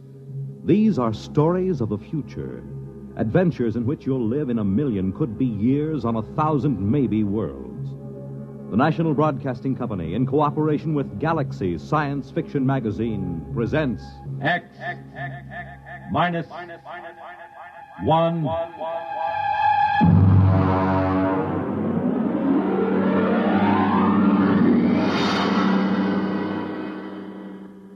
Tonight's story, Skulking Permit, by Robert Sheckley. But first, hear this. Pick up some Pabst Blue Ribbon. Take it home, chill it, then put it to this test. Have a glass of Pabst with your meals for the next several days. You'll find Pabst Blue Ribbon makes most everything taste better, that it adds zest and sparkle to any meal. Try it. The bright, modern taste of Pabst Blue Ribbon is good any time and wonderful with meals. Pabst is the name. Made by Pabst Brewing Company, Milwaukee, Wisconsin.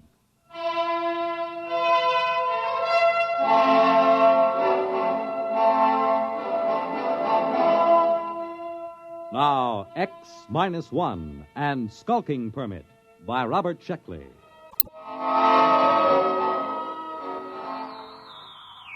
August 16th, year 2204. To Central Colonial Administrative Authority, Alpha Centauri Sector. From Colonial Contact Inspector 37. Subject, lost colony on planet New Delaware. First contact established in 200 years. I'm proceeding on overdrive for personal investigation.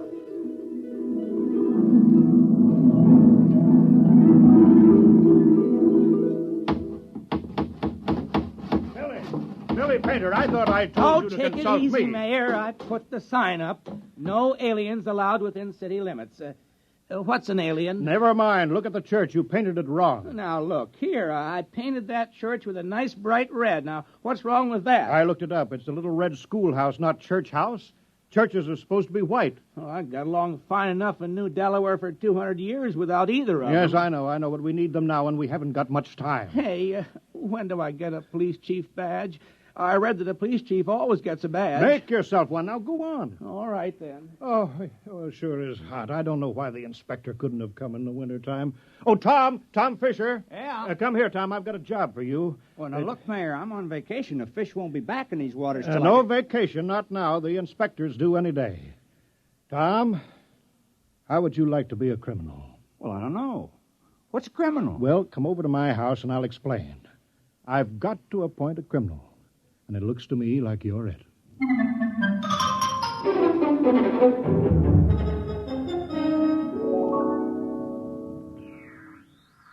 Delaware. New Delaware. Do you hear me, New Delaware? Come in immediately. Yes, we hear you. This is Colonial Inspector 37. You of New Delaware are still a colony of Earth and subject to our laws.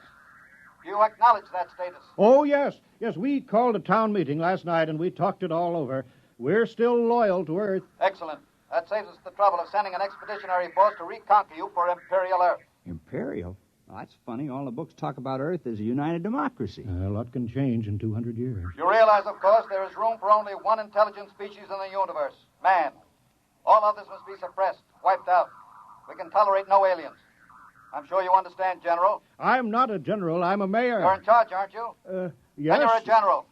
Be sure you're running an Earth colony, General, with no radical departures from the norm, such as free will, free love, free elections, or anything else on the prescribed list. Get your colony in order, General. Yeah, you see how it is, Tom? Now, about your job, Tom, I'm appointing you town criminal. Well, I don't see why there has to be a criminal. All the books say so. The criminal is as important as the postman or the police chief. He works against society. If you don't have people working against society, how can you have people working for it? I don't want to do it. Oh, now be reasonable, Tom. When this inspector comes, how can I hold my head up and tell him we don't have any crime? Don't you see that? Right there, the whole thing falls through. He'll see that we're not truly Earth-like. We're faking it. We're aliens. And you heard what he said about being rough on aliens. Well, yeah. But why me? Now, I'm supposed to have vacation now that the fishing season's over. Never mind. You're our criminal. Here, I've got this paper all made out for you just to make it legal. Skulking permit. Know all men with these presents that Tom Fisher is a duly authorized thief and murderer. He is hereby required to skulk in dismal alleys, haunt places of low repute, and break the law. What's law? Well, I'll let you know as fast as I make them up. All Earth colonies have law. But what do I do? Well, you steal and kill. Look, I'll give you a couple of books on it, Tom. Steal as much as you like. One murder should be enough. Don't overdo it. Well, that doesn't sound sensible. Well, you can work up to it. Why don't you start off easy-like by haunting a place of low repute?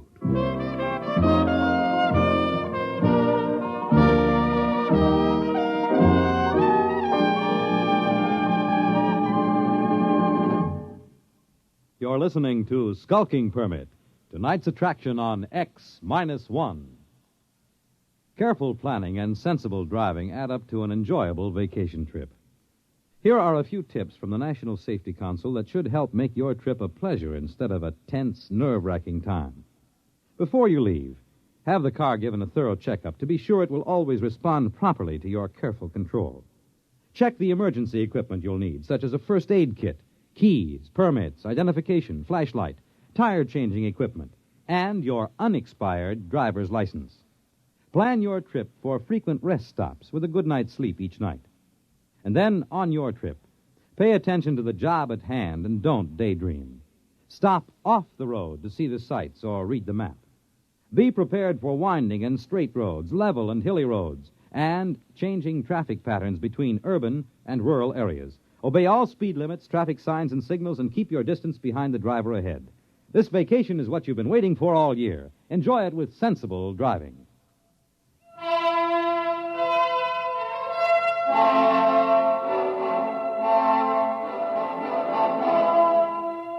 Now back to Skulking Permit on X-1. Less filling. Hey, how come you ain't out thieving now, Tom? Oh, I'm planning. My permit says I have to haunt places of low repute, and that's why I'm here. Oh, this ain't no place of low repute. Well, you serve the worst meals in town. Oh, I know my wife can't cook, but there's a friendly atmosphere here. Folks like it. Tom, now, just a minute there. Oh, hi, Billy. What do you have? I'm on official police business. Now, Tom, what are you doing with that beer? Drinking it. Tom, I think you were planning on stealing it. You're a suspicious character. I think I'd better lock you up for further questioning. No, Billy, what are you doing? I'm doing my duty, Mayor. Tom here is looking mighty suspicious. The book says... I know what the book says. I gave you the book. You can't go arresting Tom, not yet. Huh? Acting suspiciously isn't a crime. All right. But I was just trying to do my job. I'll still get you, Tom. Remember, crime does not pay. Crime doesn't... Hey, that's a real slick way of putting it, isn't it? I thought it was kind of catchy. I read it in the book.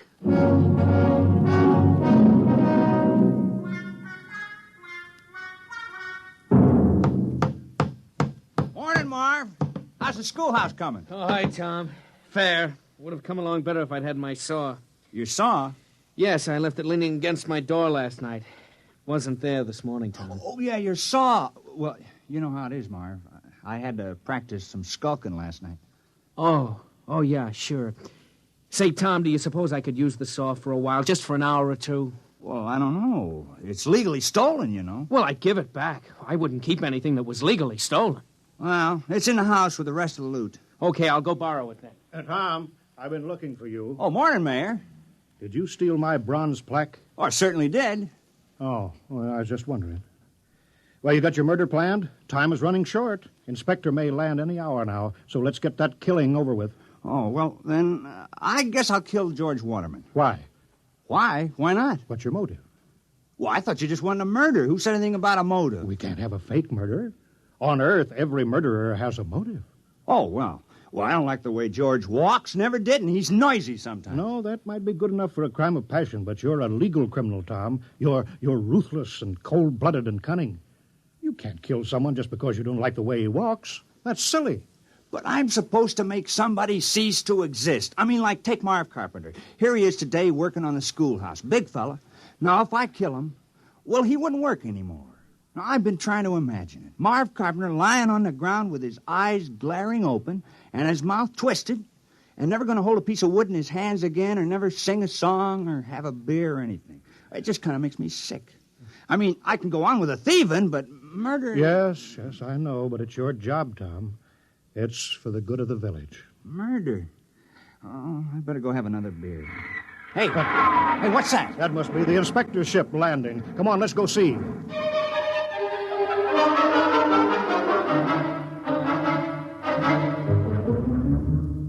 Perimeter guard advance.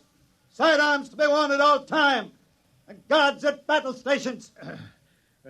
Welcome to New Delaware. Thank you, General.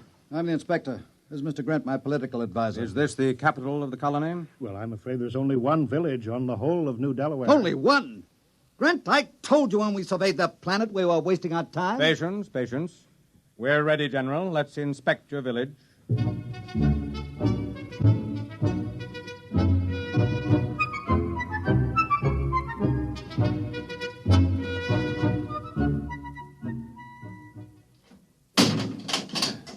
See, we've got it all. Jail, post office, church, little red schoolhouse. Oh, we're very normal. Very earthly. Grant, this place is worthless. No smelting, no heavy industry, no atomics, no taxation, Oh, they don't have anything. They'll be downgraded at the next colonial board. Why, this place is a utopia. It's subversive. We ought to blow it right out of the sky. Now, don't be despondent, Inspector. New Delaware has a very important commodity for us. What? You saw them, hulking peasants, nothing but farmers. Yes, strong, healthy farmers. Good cannon fodder. But... Oh. Let me take over. General. Yes, sir? How many able young men are there in the village between the ages of 15 and 60? Why? You see, General, Imperial Earth is engaged in a war. The colonies in Ding 4 are revolting against the authority of Mother Earth. Oh, I'm sorry to hear that. We need good, healthy fighting men. Our reserves are depleted. We wish to give all loyal colonists a chance to fight for Mother Earth. We're sure you won't refuse. Most colonies welcome a little conscription. Cleanses the blood. Reduces crime. Crime? Oh, I thought that would come up. We've taken care of that. I appointed... You see, Grant? 60, 70, perhaps 100 recruits. Not such a waste of time coming here after all.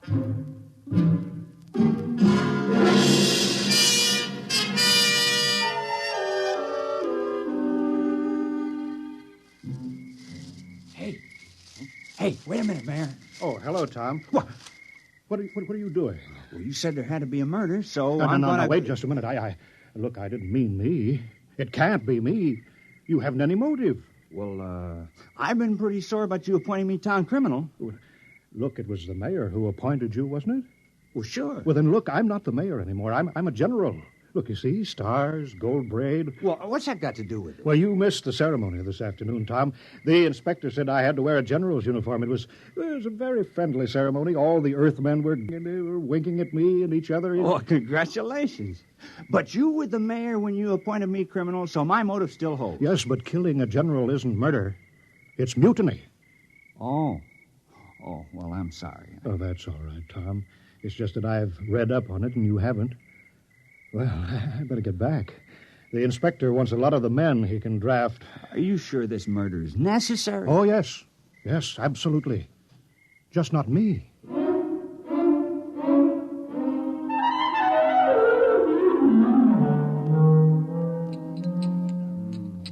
No luck, huh, Tom? I just can't do it. Ed, I can't kill anybody in the village. I grew up with them. I've worked with them. I've drank root beer with them. I don't have any motive for killing any of them. Well, Tom, you have to commit a murder. You don't want to let the village down. Wait a minute. I got an idea. Ed, suppose I kill the inspector. What's your motive? Oh, it would be a very terrible crime. I'd be killing for glory, for fame, for notoriety, and it'll show Earth how earthy New Delaware really is. Well, they'll say crime is so bad here that a criminal actually killed their inspector on the very first day. Yeah. Well, how you going to do it?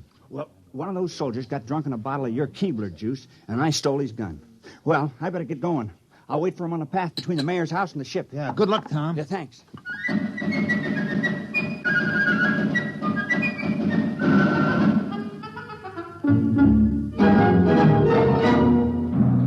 Hut, 2, 3, 4. Hut, 2, 3, 4. Keep in line there.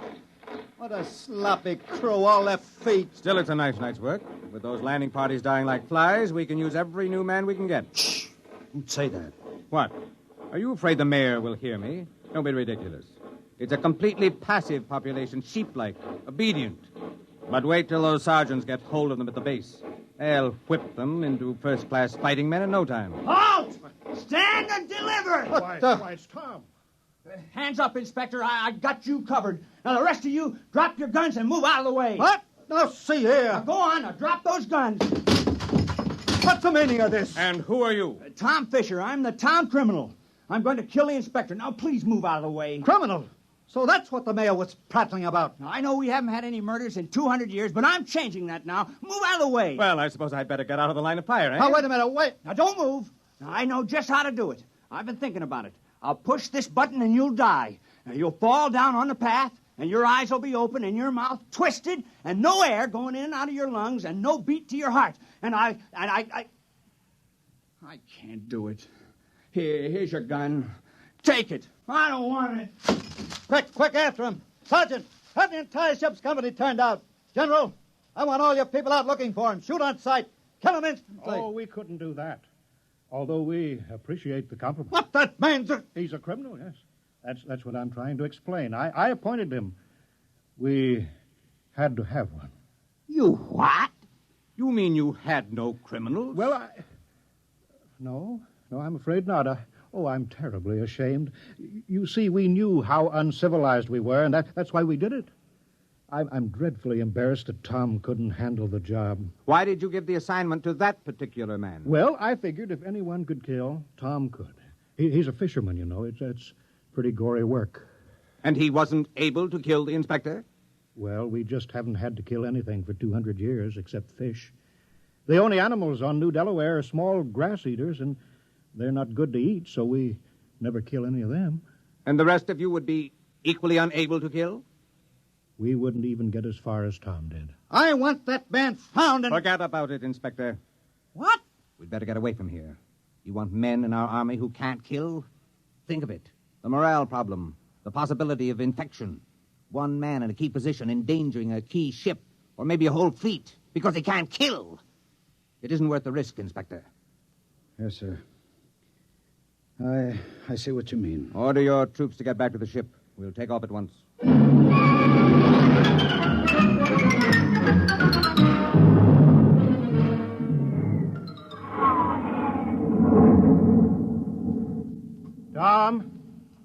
Tom, you can come out now. Tom, they're gone. He's hiding around here somewhere, Mayor. Yeah. Tom? Oh, Tom. Here I am. I'm sorry I bungled it. I guess I won't be needing my skulking permit anymore. No, I guess not. Well, we did our best. I had the chance, and then I let you all down. Oh, Tom, it's not your fault. And look how long it took Earth to get civilized. Thousands of years, and we were trying to do it in 2 weeks. Yeah. Well, we better get back to the village. Looks like rain. Yep. Soon I'll start fishing again. Say. What is it, Tom? I think I could have done it if I'd only had the sense to think of the inspector as a fish. Well, it's too late now. I guess I'll let the village down.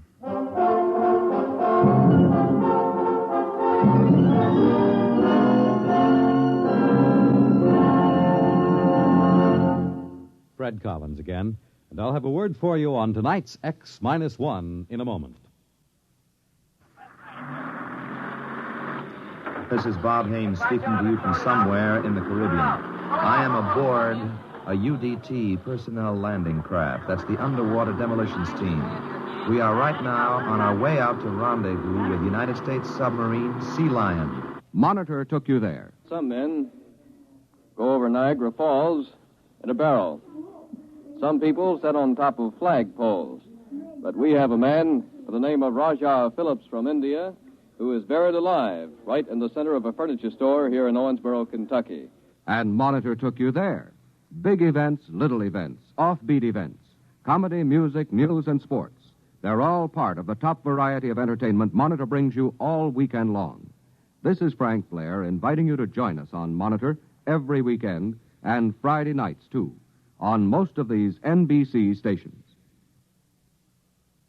You have just heard X-1, presented by the National Broadcasting Company in cooperation with Galaxy Science Fiction Magazine, which this month features Blaze of Glory by Robert Silverberg. Galaxy Magazine on your newsstand today. Tonight, X-1 has brought you Skulking Permit, a story from the pages of Galaxy written by Robert Sheckley and adapted for radio by Ernest Kenoy. Featured in our cast were Richard Hamilton, Wendell Holmes, Dean Almquist, Mandel Kramer, Ted Osborne, Santos Ortega, and Bob Hastings. This is Fred Collins. X-1 was directed by Daniel Sutter and is an NBC Radio Network production.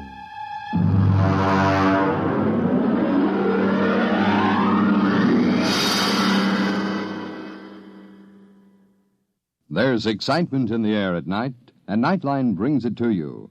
Hear Nightline with Walter O'Keefe, next on most of these NBC stations.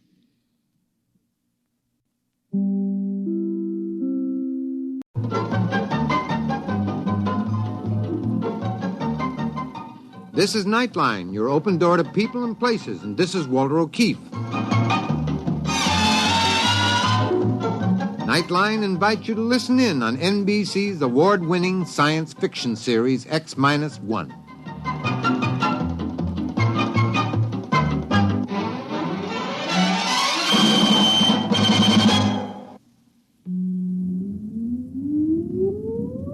Countdown for blast-off. X-5, 4, 3, 2, X-1, fire.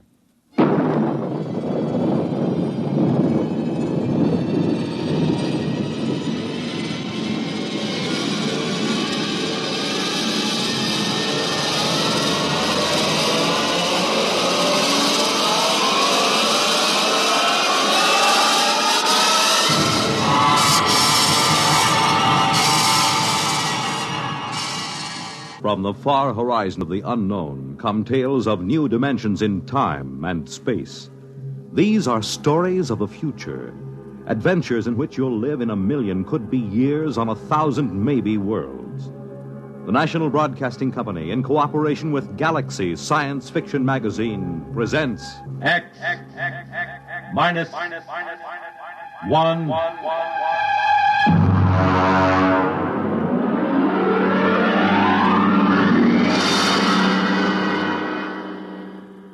Tonight, The Light by Paul Anderson. But first, hear this. The glamour backstage at Broadway's newest hit musical show, the spectacular West Side Story, the novel experience of accompanying a congressman, Joseph Martin, as he searches out the complaints, compliments, and problems of his constituents on a grassroots tour of his district. The thrill of attending one of the top football games in the nation as Army versus Virginia. The excitement of spending late evening hours with the music of top artists performing in famous nightclubs in New York and Chicago. These are just a few of the highlights of the weekend entertainment Monitor has planned for you. Beginning tomorrow night, Gene Kelly, Milton Berle, Tab Hunter, and Tony Martin are among the celebrities who will be visiting you over the Monitor weekend. There'll be comedy by Fibber McGee and Molly and Bob and Ray. Music, news, and sports, all on Monitor. So why don't you start your weekend right with Monitor on Friday night and stay with Monitor all weekend long over most of these same NBC radio stations. You really should feel highly honored, Professor. You're the only person I've been allowed to tell this to. And, of course, there's a good reason why you're being permitted to hear it. Why? I think you'll see why before I've finished. We're not a gang of power-nutty militarists, you know that. Personally, I'd like to tell it to the whole world, but it could very well touch off a war, and a war would mean the absolute end of civilization. There's one thing you should understand right from the start. Just because I know enough math and physics, just because I could pass the most rigid physical exam ever devised, doesn't mean I don't know anything about culture and art. When they picked me for the three-man crew for the first landing on the moon, they were a little condescending about that side of my background. Baird, the skipper, and Hernandez, the engineer, the other two members of my team, were a little leery of me just because I could talk about art every now and then. They needn't have worried. Once we left the space station and got into orbit, we didn't have much to do for several days but talk. Look at it. From this distance, you'd swear the Earth was uninhabited. It's hanging like a big sapphire in the inky black. Poetry. Don't you ever quit spouting it. Why are you writing me all the time, Baird? Maybe I don't trust a scientist who keeps talking about art all the time. You think there's no connection between the two? I know blamed well there isn't. I always thought that when you got up this high, you could make out the continents. I can't tell where the sea ends and the land begins. It's the clouds lying all over the surface that make it so tough. I think that's Russia coming into view, isn't it, Skipper? According to the orbital schedule, that should be Siberia emerging from the Terminator right about now. Are they watching us, I wonder? Why not? They've got a space station of their own with good telescopes on it. Yeah, and I'll bet they're hoping that we smack into a meteor. Maybe they don't have to hope. Maybe they've already arranged an accident. I doubt it, Baird. They wouldn't risk sabotaging us. Not on a trip like this with the whole world watching. Because it might start a war? Don't make me laugh. Nobody's going to start shooting when they know the whole world will go up in smoke just to avenge 3 spacemen and a $10 million hunk of ship. Ever hear of chain reaction? One sharp diplomatic note might set off the whole thing. You think our own government would be sending us to the moon if there were any military advantage to be gained from it? Then what's the idea? Why are we doing this? Prestige. Yeah. They put up the first satellite, built the first space station. Now we've got to be the first man to step on the moon, or the rest of the world will start looking on us as a second-rate power. You make it sound like some kind of game. Oh, it is, Hernandez. The deadliest game mankind ever played. One false move, and bang, the whole world goes up in a mushroom cloud. How long will it go on? That's what gets me. As long as there's a balance of power. But let one side, Russia or us, find a really new concept, something the other side doesn't even dream about, and it'll be all over. Suppose they find it before we do. That'll be too bad for us. The Cold War will be over, and so will we. Why don't you shut up, the two of you? You both talk too much. It was the wrong thing to say, I knew, out there in the great quiet night. We shouldn't carry our little hates and fears and greeds out beyond the sky and into space. Or perhaps the fact that we can be burdened with them and still reach the moon shows that man is bigger than he knows. I couldn't say. Anyhow, as the whole world knows, we made it. Our landing site hadn't been chosen exactly, but as you know, Professor, we came down at the foot of the lunar Alps, not far from the crater Plato. We felt no sense of pioneering when we touched down. We were tired and tense. It was merely a hard, breakneck job.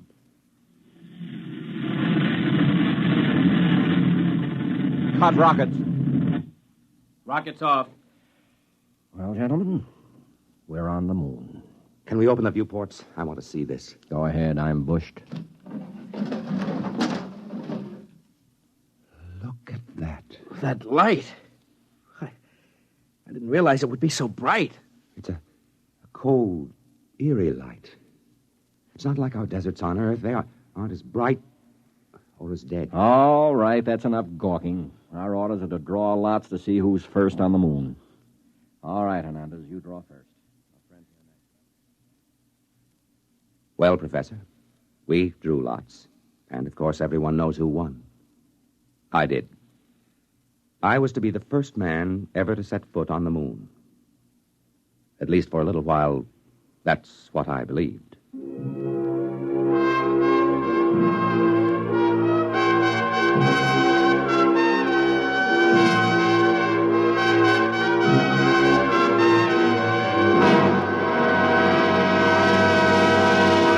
You're listening to The Light, tonight's attraction on X-1.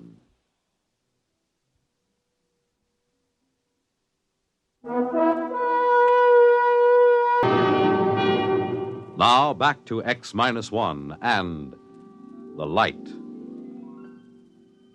We were in heavy spacesuits, of course, and it wasn't any too easy to move about, even with the light gravity of the moon. I stepped out of the airlock first, followed by Baird. I just stood there in the shadow of the ship, looking at the weird light, lost in wonder. I don't know how long I stood there before Baird spoke to me. Well, go ahead. Go ahead, what? Make the speech. You're the first man on the moon. You mean that prepared speech they gave us? No, thanks. We've got to make it. What's the matter with you? Your job to make the speeches. This is mutiny, you know. I ordered you to make it. I could make a suggestion. Why don't you write in the log that the speech was made and let it go at that? Judas Priest, man. All right. But if this ever gets out... It's our secret, Captain. Consider the speech made. Well, what do we do now? You start gathering rock samples. I'm going to take pictures. Come on the double. So we went to work. I gathered some samples, and each time I did, I left a little mark in the dust on the surface. The traces I left would probably last until the sun burned out. It seemed like an act of desecration, though the landscape was ugly enough. No, that's not true. It wasn't ugly, only alien. You know, it was several hours before I could really begin to see anything. I mean, it took that long for my brain to start registering in this strange, eerie place. I remember pausing to rest a minute while I watched Baird making adjustments on his camera lens and snapping various bits of landscape. Yeah, that ought to be a good one. You know, Baird, the thing that gets me is the light. It's no trouble. I'm using an F8 exposure this time. I mean, the quality of it. It isn't like anything I ever saw on Earth. I wonder if it can be photographed. Of course it'll photograph. You know, in a way, it reminds me of that weird brass-colored light you get just before a storm on Earth. But it isn't the same either. No, I think I'll try an F11 setting. What I mean, though, Baird, is I don't think you can get the feel of this light in a picture. What you'd need for that is such a painter as hasn't lived for centuries. Rembrandt? No, it's too harsh a light for him. Cold light that's somehow hell-hot. Will you shut up? You and your blasted Renaissance?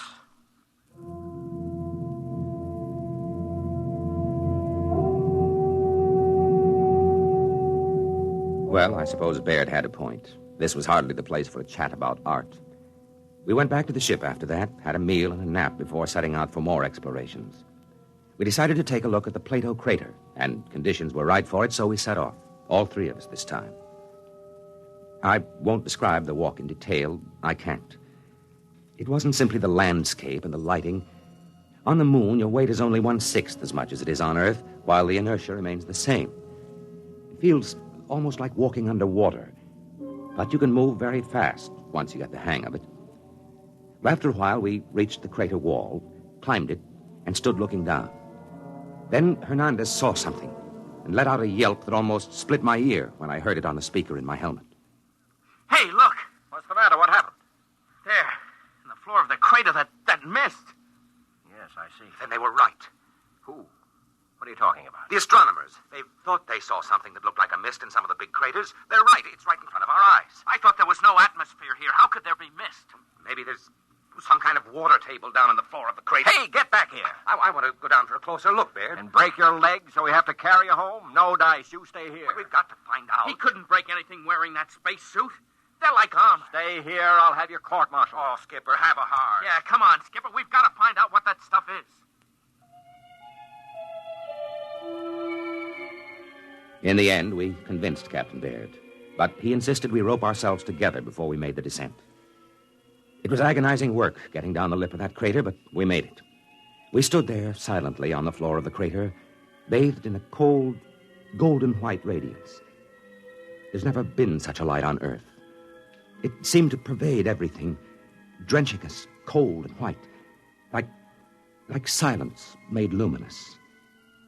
It was the light of nirvana. And somewhere, somehow, I had seen it before. I stood there unable to speak until another yell from Hernandez brought me to my senses with a wrench. Oh, no. It can't be. Now, what's the matter, Hernandez? Look there in the dust of the crater. Look and tell me I'm crazy. Good Lord. Footprints of a man. Who? There's only one other country on Earth that could send a spaceship to the moon yet. Yes, Hernandez. Russians. Are they still here, I wonder? We can't tell by staring at the tracks. They could be 5 hours old or 5 million years. But why haven't they told the world? Why haven't they been bragging about it? Why do you think? You mean they've found something of vital military importance? Look up at the Earth. Maybe right now they're planning their next move. The last move. I don't believe it. They couldn't have done it. They couldn't have kept it secret. Why not? They could have taken off in a black ship when our space station was on the opposite side of the planet. How would we know? Come on. Where? Back to the ship, of course.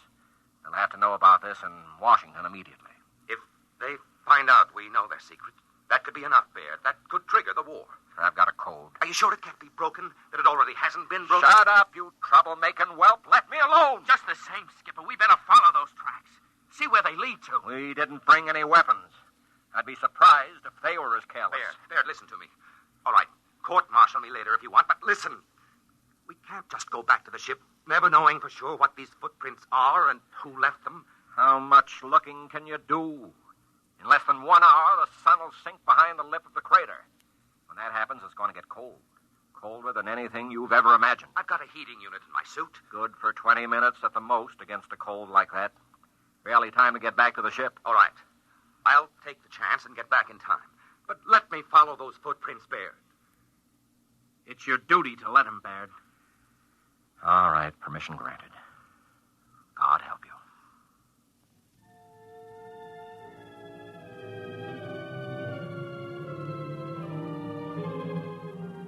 Baird and Hernandez, still roped together, climbed the crater side and disappeared, leaving me alone, staring at the hobnail boot footprints of a man. I had to work fast, knowing that the sun would soon disappear and the awful cold begin. I went on, following the steps in the still, lifeless dust of the moon. At last, I came to the place I was looking for.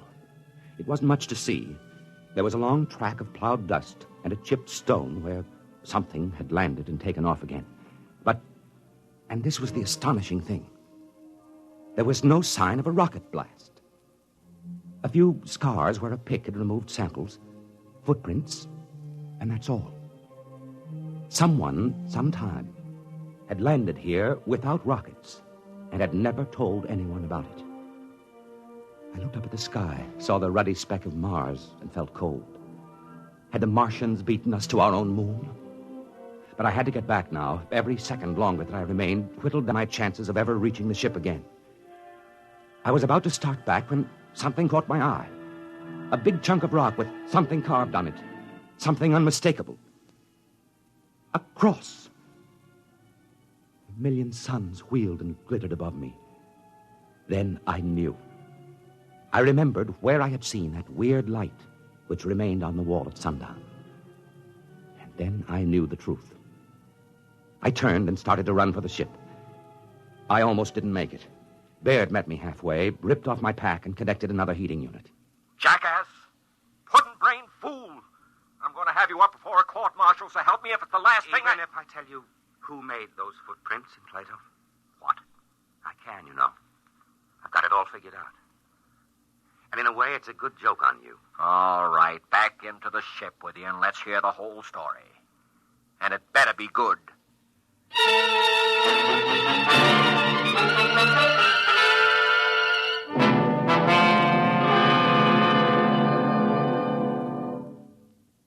Of course, intelligence has been working night and day ever since we returned and made our report. They know we were telling the truth. And that's why you've been drafted, Professor. We're going overseas together, you and I. Officially, we're tourists. You search the archives, and I'll tell you when you've turned up something we can use. Oh, we'll find it. We'll find something. It couldn't have been done by rockets, you see. Even if the physics had been known, which it wasn't. The chemistry and metallurgy wasn't there. But there was something else. Anti-gravity? Maybe. Whatever it is, when we find it, the Cold War will be over and we'll have won. You don't get it? Professor, I'm shocked and grieved. You're a historian, a cultured man. All right, then. Our first stop is the National Gallery in London, where there's a painting called The Virgin of the Rocks. In that painting, you'll see a light, cold and pale and utterly gentle. A light which never shone on Earth. A light playing over the mother and child. And the artist, Professor, but of course you know the answer now. The artist was Leonardo da Vinci.